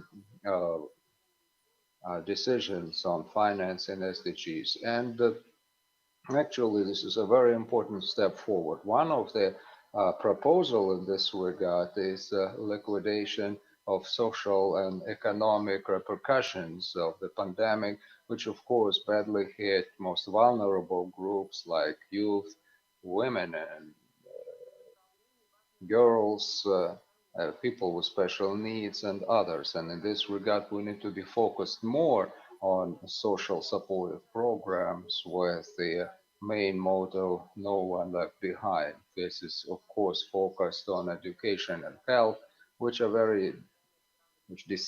plays a decisive role in recovery of the region now and in the future. And I would like to say that on behalf of international financial institutions like World Bank and the ADB, these organizations are providing technical support and providing soft financing for these goals in terms of decreasing the direct impact of COVID-19 on the region and establishing and integrating financial mechanism for SDGs financing. We continue our cooperation with UN and other multilateral financial organizations of affordable financing. In the SPECA region, I think we need to be focused on experience review, which every country of the region could have shared with others in terms of establishing integrated financing mechanisms of SDGs. And we could specifically outline with pleasure our dialogue on financing strategies to support social and economic restoration. The fifth session of our forum, we also have to be focused on comprehensive financial measures, which implies mobilizing of all affordable resources. And in this regard, we have to be focused on national SDGs financing strategy. The role of private internal and international finance, with, of course, with the private-public partnership, would play an important role in this regard to mobilize financial resources for implementing a number of SDGs. Specifically, one of the priority positions of Turkmenistan initiated in the UN framework is establishment legal mechanism of providing reliable international transportation corridors, and also having a conference of countries which were called LDC, landlocked developing countries, which we plan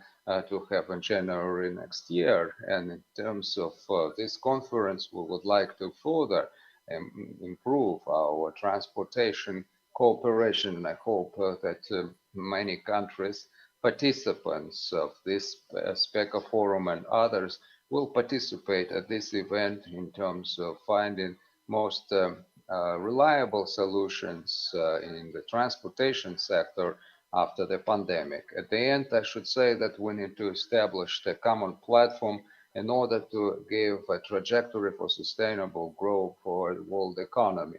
We consider such important directions such as energy, industry, transport, and trade. In the framework of this forum, we touched upon many issues, and solution of them would help us to support sustainable development in our region. I think it is very important in order to implement SDGs both in our region and the world. Thank you for your attention.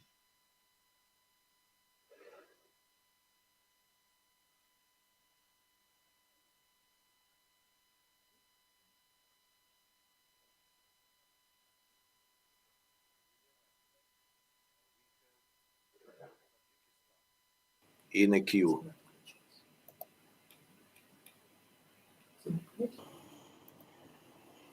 Спасибо большое. Я просто опять была чуть выключена на секундочку, но я хочу поблагодарить Туркменистан и госпожа Романова, что...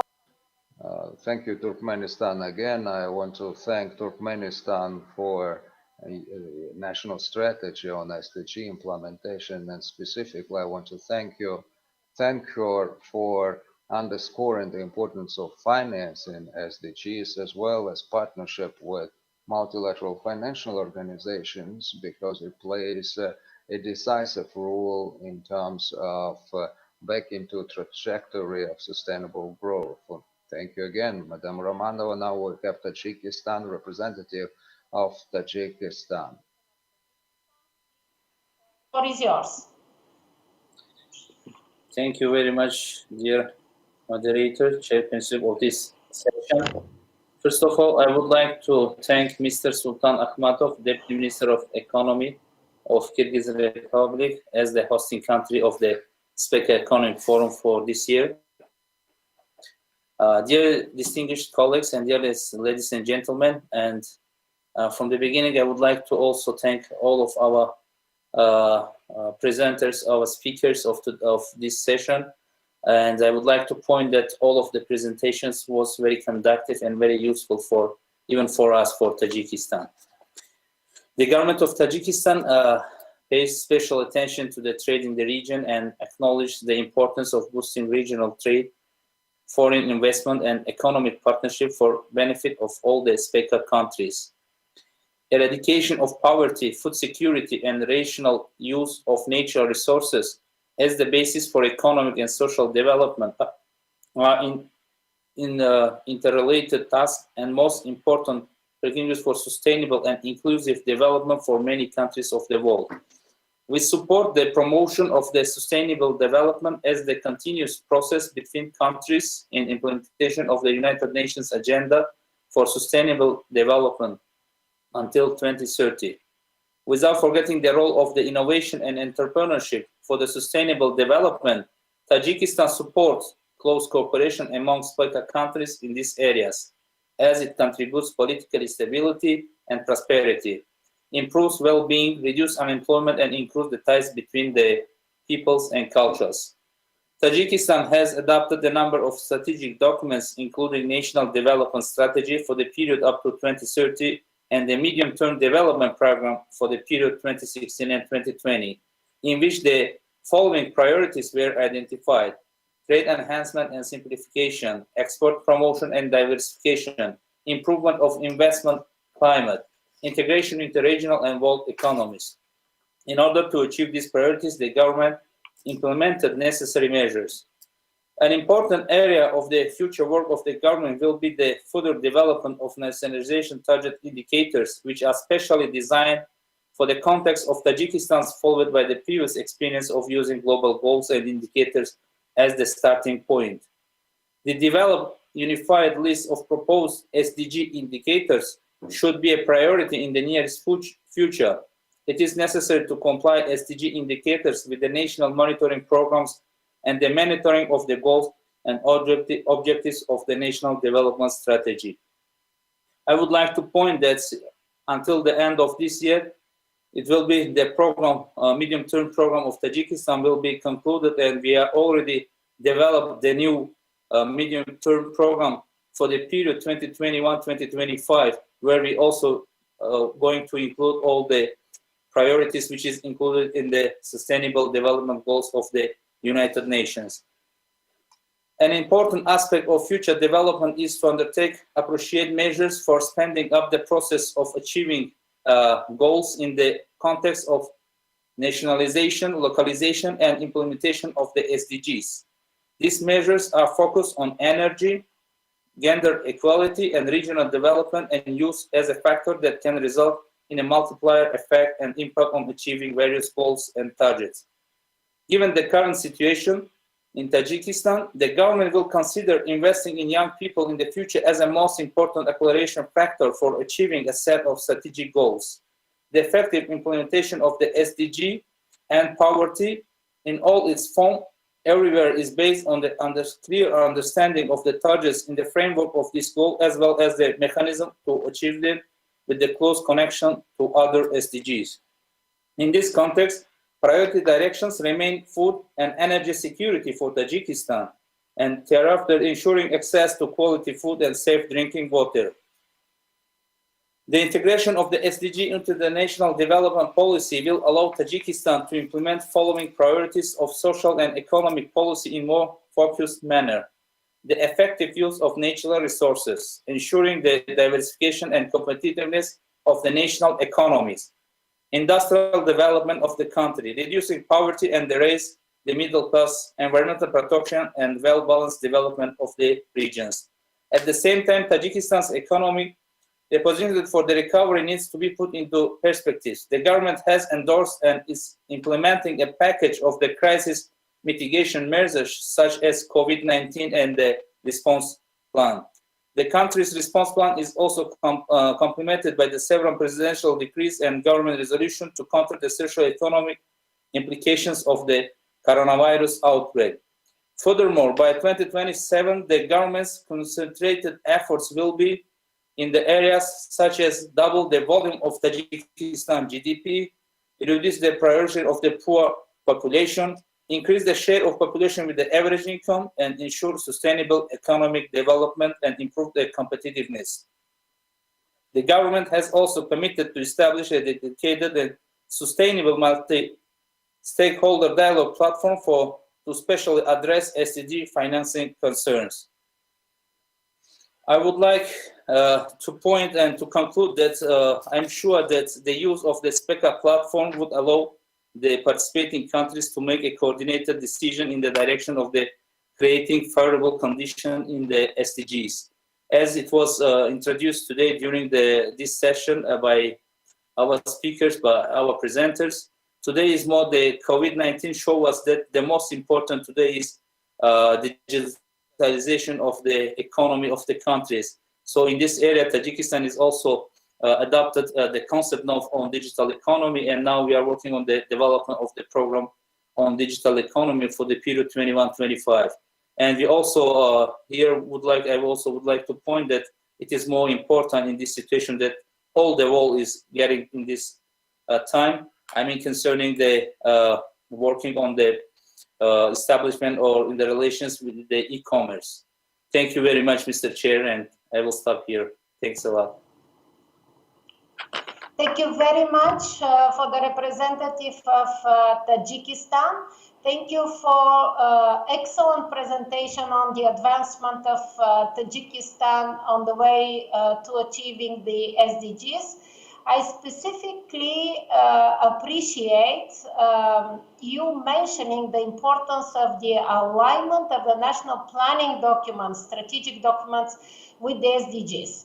I think that's one of the prerequisites so that the country achieves the SDGs. Thanks a lot. Now we are moving to Kyrgyzstan. I see already a live picture of the Deputy Minister. Your Excellency, do you want to take the floor?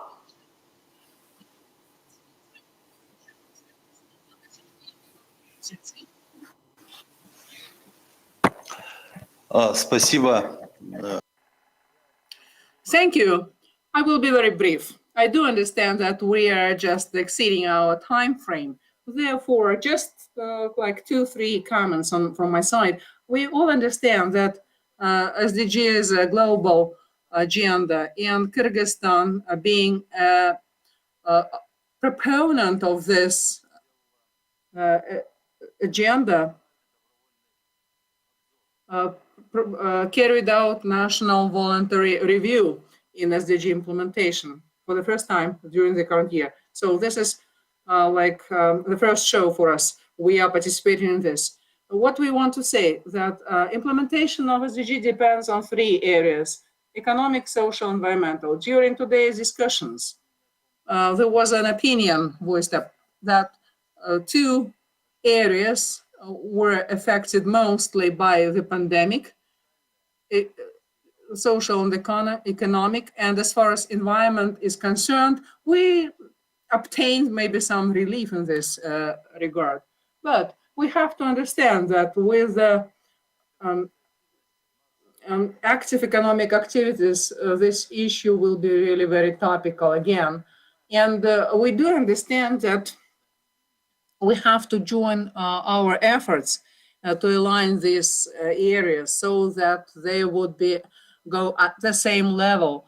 So this is an important agenda for us. It becomes an important agenda for us. One of the most important conclusions to be taken from this session, I would say that we have maybe we are facing deeper integration to various economic platforms and organizations, even such organization participation like Economic ECO, CAREC, and Eurasian Economic Union. So shows that these issues are really very topical for all the humanity. These are global issues to be addressed. And therefore would like to offer harmonizing and of the tools that we have with other organizations and platforms available that would promote significantly the recovery, at least to stop this negative effect of the pandemic, and that would promote for further stabilization and movement forward. Thank you very much. Thank you, Mr. Vice Minister. Thank you very much for a very constructive proposal from all the delegations of speaker countries. Representative from Kazakhstan, Mrs. Zhana Nazarova. The floor is yours. Добрый день, уважаемые коллеги. Добрый день. Спасибо за... Good afternoon, distinguished colleagues. Good afternoon. Thank you very much for being invited to attend this important meeting. On behalf of my colleagues, I would like to thank all of you. I would be very brief. I would start my presentation with the politician Nicola Machiavelli. So any change just paves the way to other changes. And Kazakhstan, as you know, just takes unprecedented measures to sustain global issues. One of the significant measures was creation of the Agency for Strategic Planning and Reforms, as well as Agency for Protection and Development of Competitiveness. In addition, a number of measures were adopted to stimulate the economy and support citizens in such an easy time for the globe.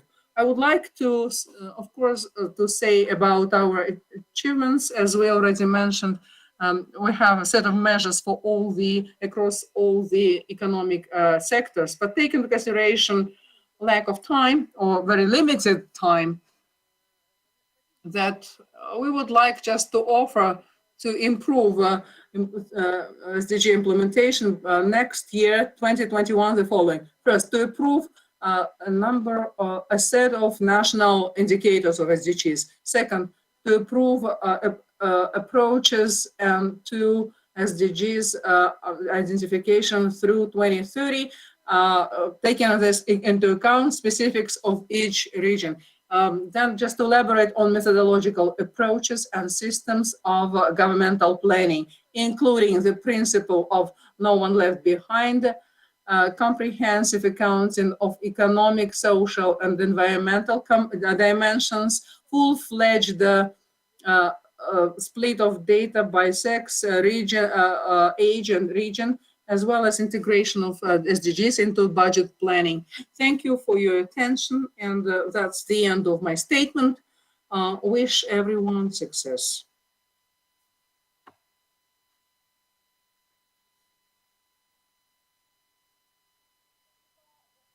Thank you, Madam Zhelenazarova.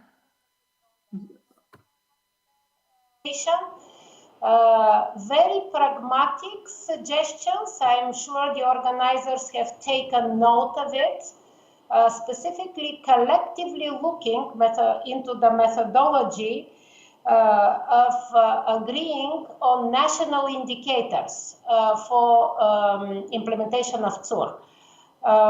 Thank you very much for this constructive suggestion.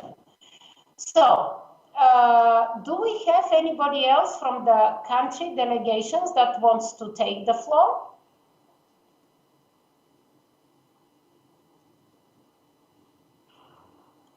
I don't see any hands up, neither live screens.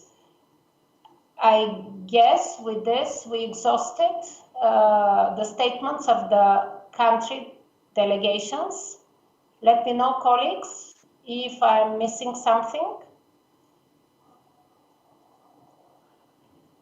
I don't see so, and I don't see also Nikolai is silent, which I take as yes and confirmation. So allow me then last to, with huge respect, I have the honor to invite the Executive Secretary, the Under Secretary General of the United Nations, and the Executive Secretary of UNECA, Mrs. Olga Algierova. Olga, the floor is yours.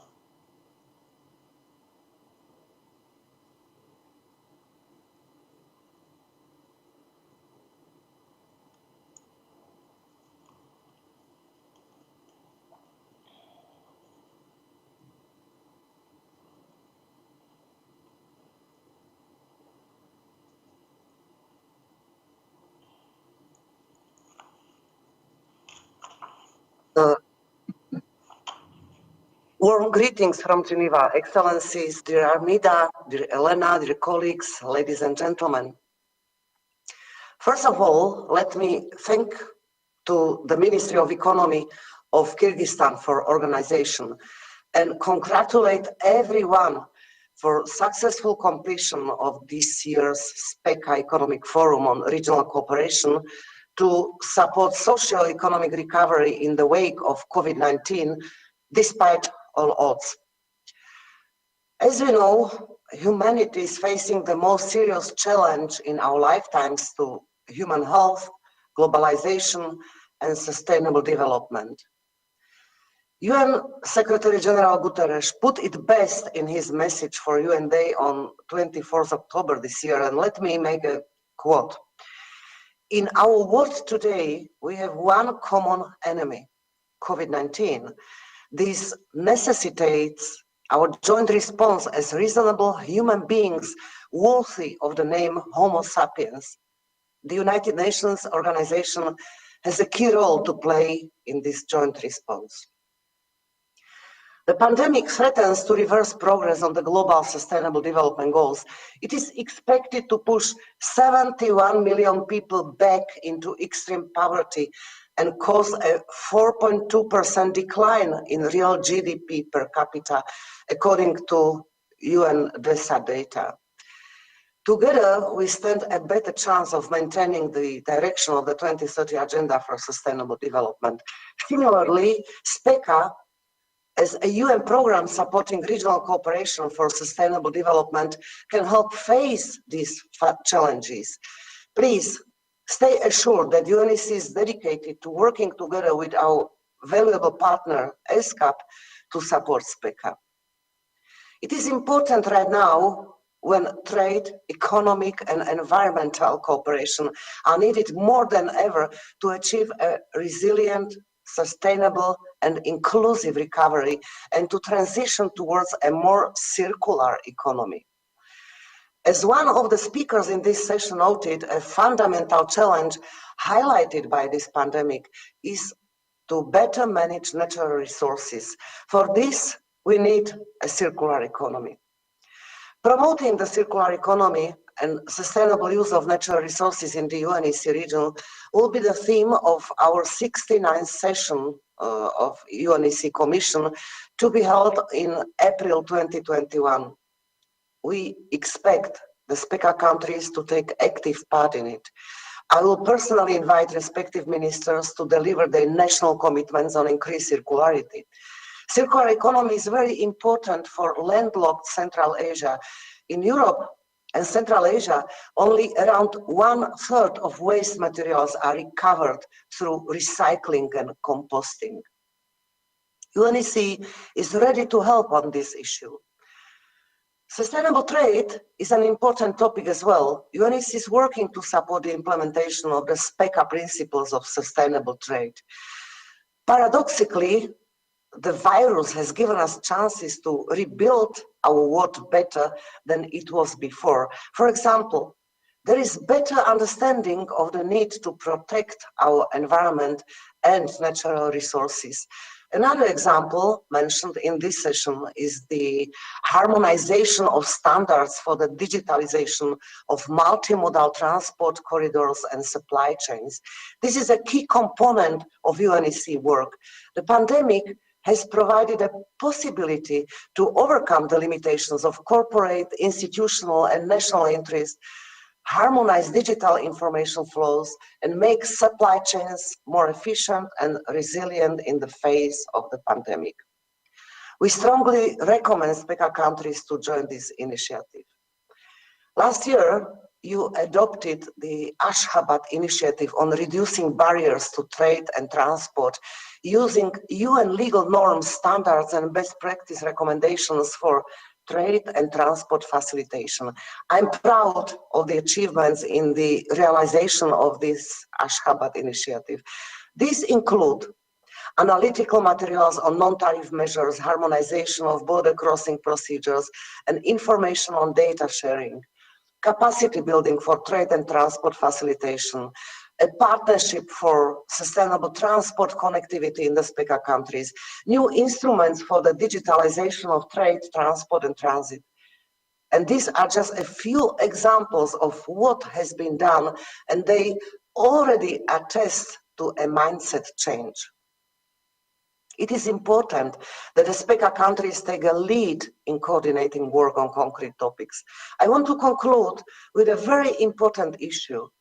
UNECA was asked to assist countries in establishing a SPECA fund. Once established, the fund will support and enhance cooperation among SPECA participating countries through project-based financing of activities. UNECA has already received donor commitments to support transboundary cooperation projects in the SPECA region to be implemented through this fund. The majority of the SPECA participating countries expressed their support to the establishment of this fund. And I would like on this place to urge countries to take the decision at the Governing Council tomorrow. COVID-19 has reminded us that we are interconnected and that multilateral cooperation is crucial.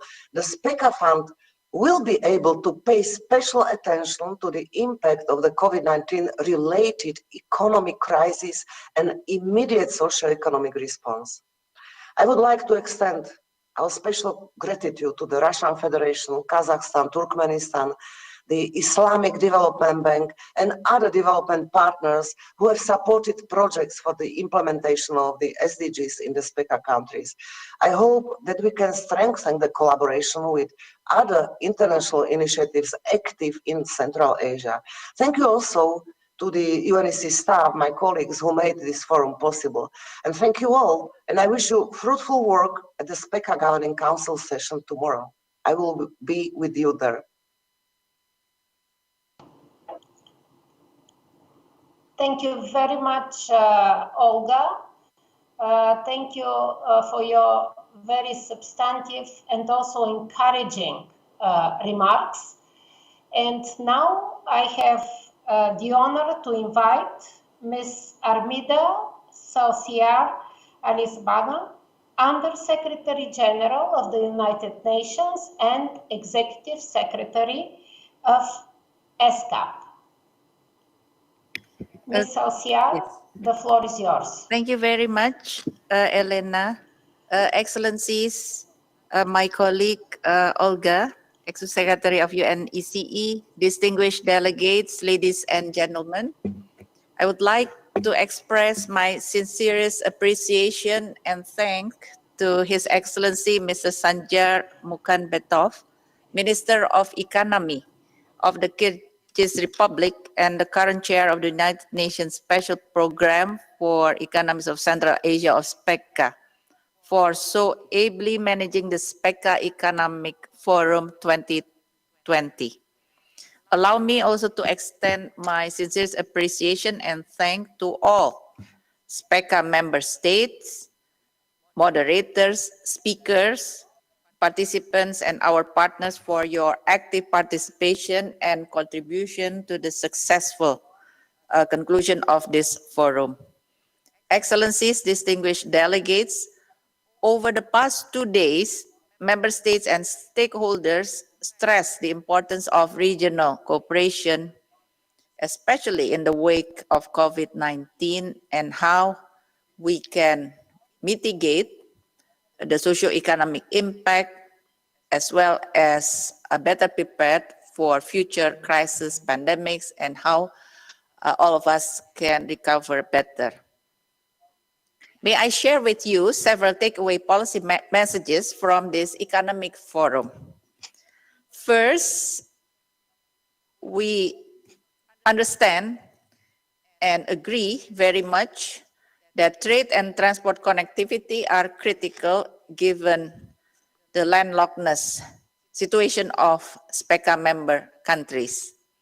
I'm pleased to learn that the initiative and information shared by our colleagues from the Asian Development Bank and the Shanghai Cooperation Organization will complement projects and efforts made by ESCAP in supporting an enhanced and integrated connectivity in this region. Second, your discussion have highlighted that digital transformation efforts and commitment in SPECA member states will be key to harness the potential of digital innovation for sustainable economic transformation in the region. I'm convinced that digital transformation policies must be scaled up to minimize the growing digital divide, especially between rural and urban areas, and to ensure that digital innovation solutions bring socioeconomic benefits to all. Third is that your intervention and policy proposals also underscored the importance of mobilization adequate financing resources to support and sustain socioeconomic recovery efforts. I welcome the implementation of effective fiscal and monetary measures of many SPECA member states during this unprecedented crisis. Excellencies, distinguished delegates, now is the time for us to align these policy measures and recovery efforts with longer-term sustainable development principles. I'm confident that the outcome document titled Strengthening Regional Cooperation to Support Socioeconomic Recovery in the wake of COVID-19, proposed by the government of Kyrgyzstan, provide strategic direction for strengthening sub-regional and regional framework for realizing sustainable economic transformation as well as to build back better. ESCAP, and I'm sure also my colleagues at UNECE, together with the UN system, stand ready to support SPECA member state in taking forward the proposed policy recommendation to advance the 2030 agenda and also the Build Back Better recovery efforts by us all. Thank you and hope to see you all next year, 2021. Thank you very much.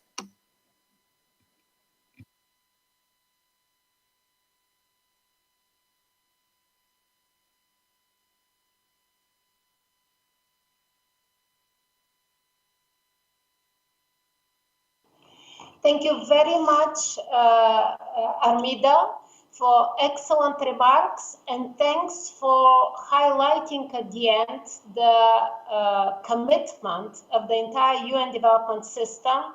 In partnership with both commissions, we stand ready to support the countries of SPECA region in their way to implementing the sustainable development goals in a better way. Thanks a lot.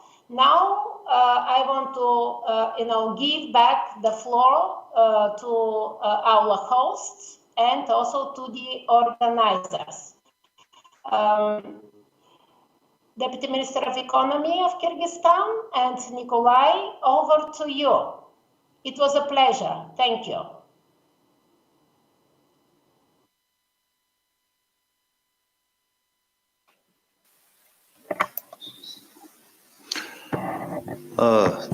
Хотел бы поблагодарить. I want to thank Elena Panova for her moderation. Indeed, this topic was very special for us. It is very relevant for the SPECA nations, and we heard a lot of opinions which could help to promote our final paper as a result of this meeting, not only based on the presentation of this session, but all of them. Considering the fact that we concluded our agenda, I would like to call this session as finalized, and now it's time also to make some conclusions, which I would like to do right now. First of all, I would like to acknowledge a very important role of the UN ESCAP, and in this regard, I would like to thank Madam Armida Salsia Ali Shahbana and Olga Serova for their efforts in organizing this important forum. The forum in such a format is unprecedented in the history of SPECA, but time tells that this way of conducting meetings is one of the most relevant one. And I could say that because of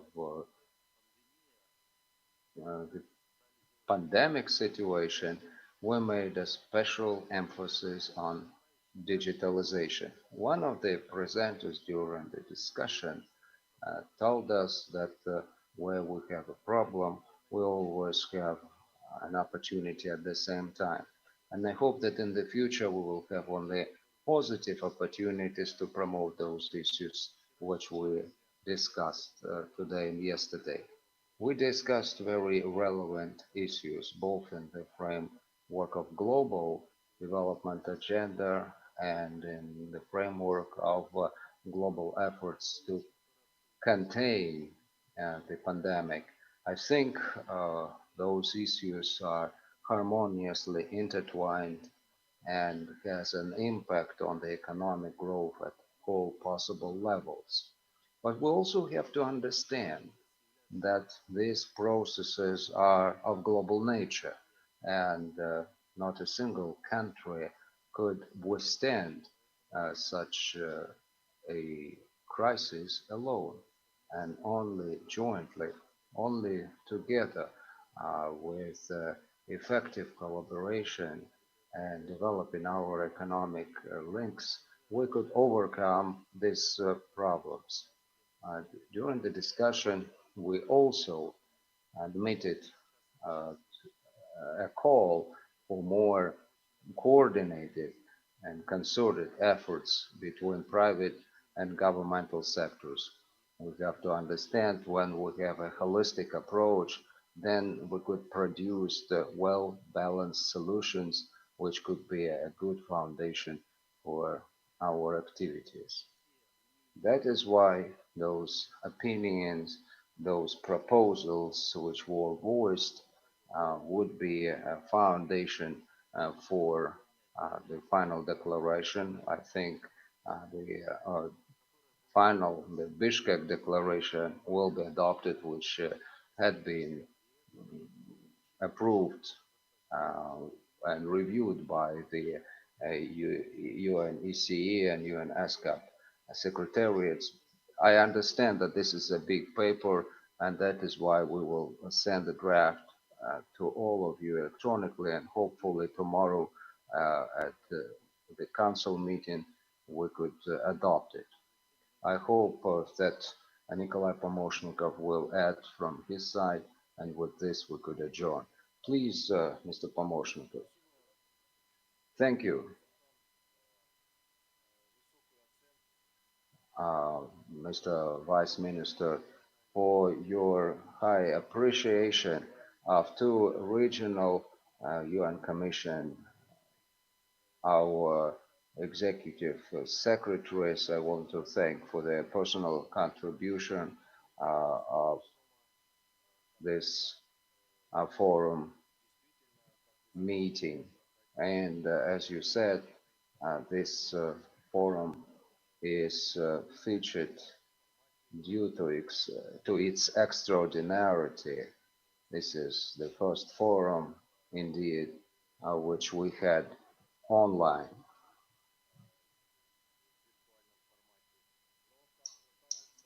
But I believe finally we have a very instrumental, down-to-earth discussion on all possible aspects of the pandemic impact on economic, social, and environmental spheres.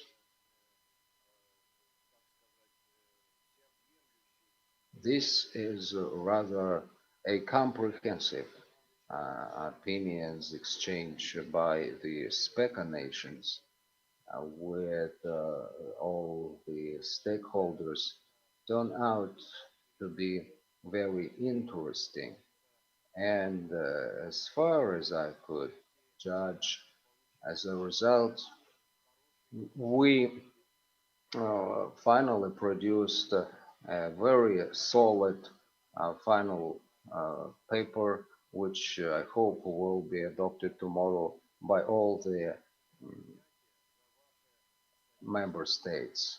I thank you again for your efforts to organize this meeting, for your kind cooperation, and for your rapid response to all the questions. This led us to organize this forum at the highest possible level. Thank you again.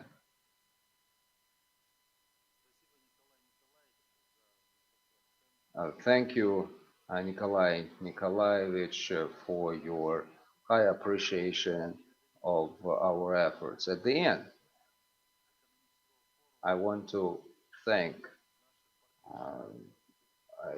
our partners, our development partners, international organizations for your very active involvement, for your excellent proposals, which undoubtedly would contribute to our further successful development, considering that tomorrow we will have the 15th session of the Governing Council in a more narrow format.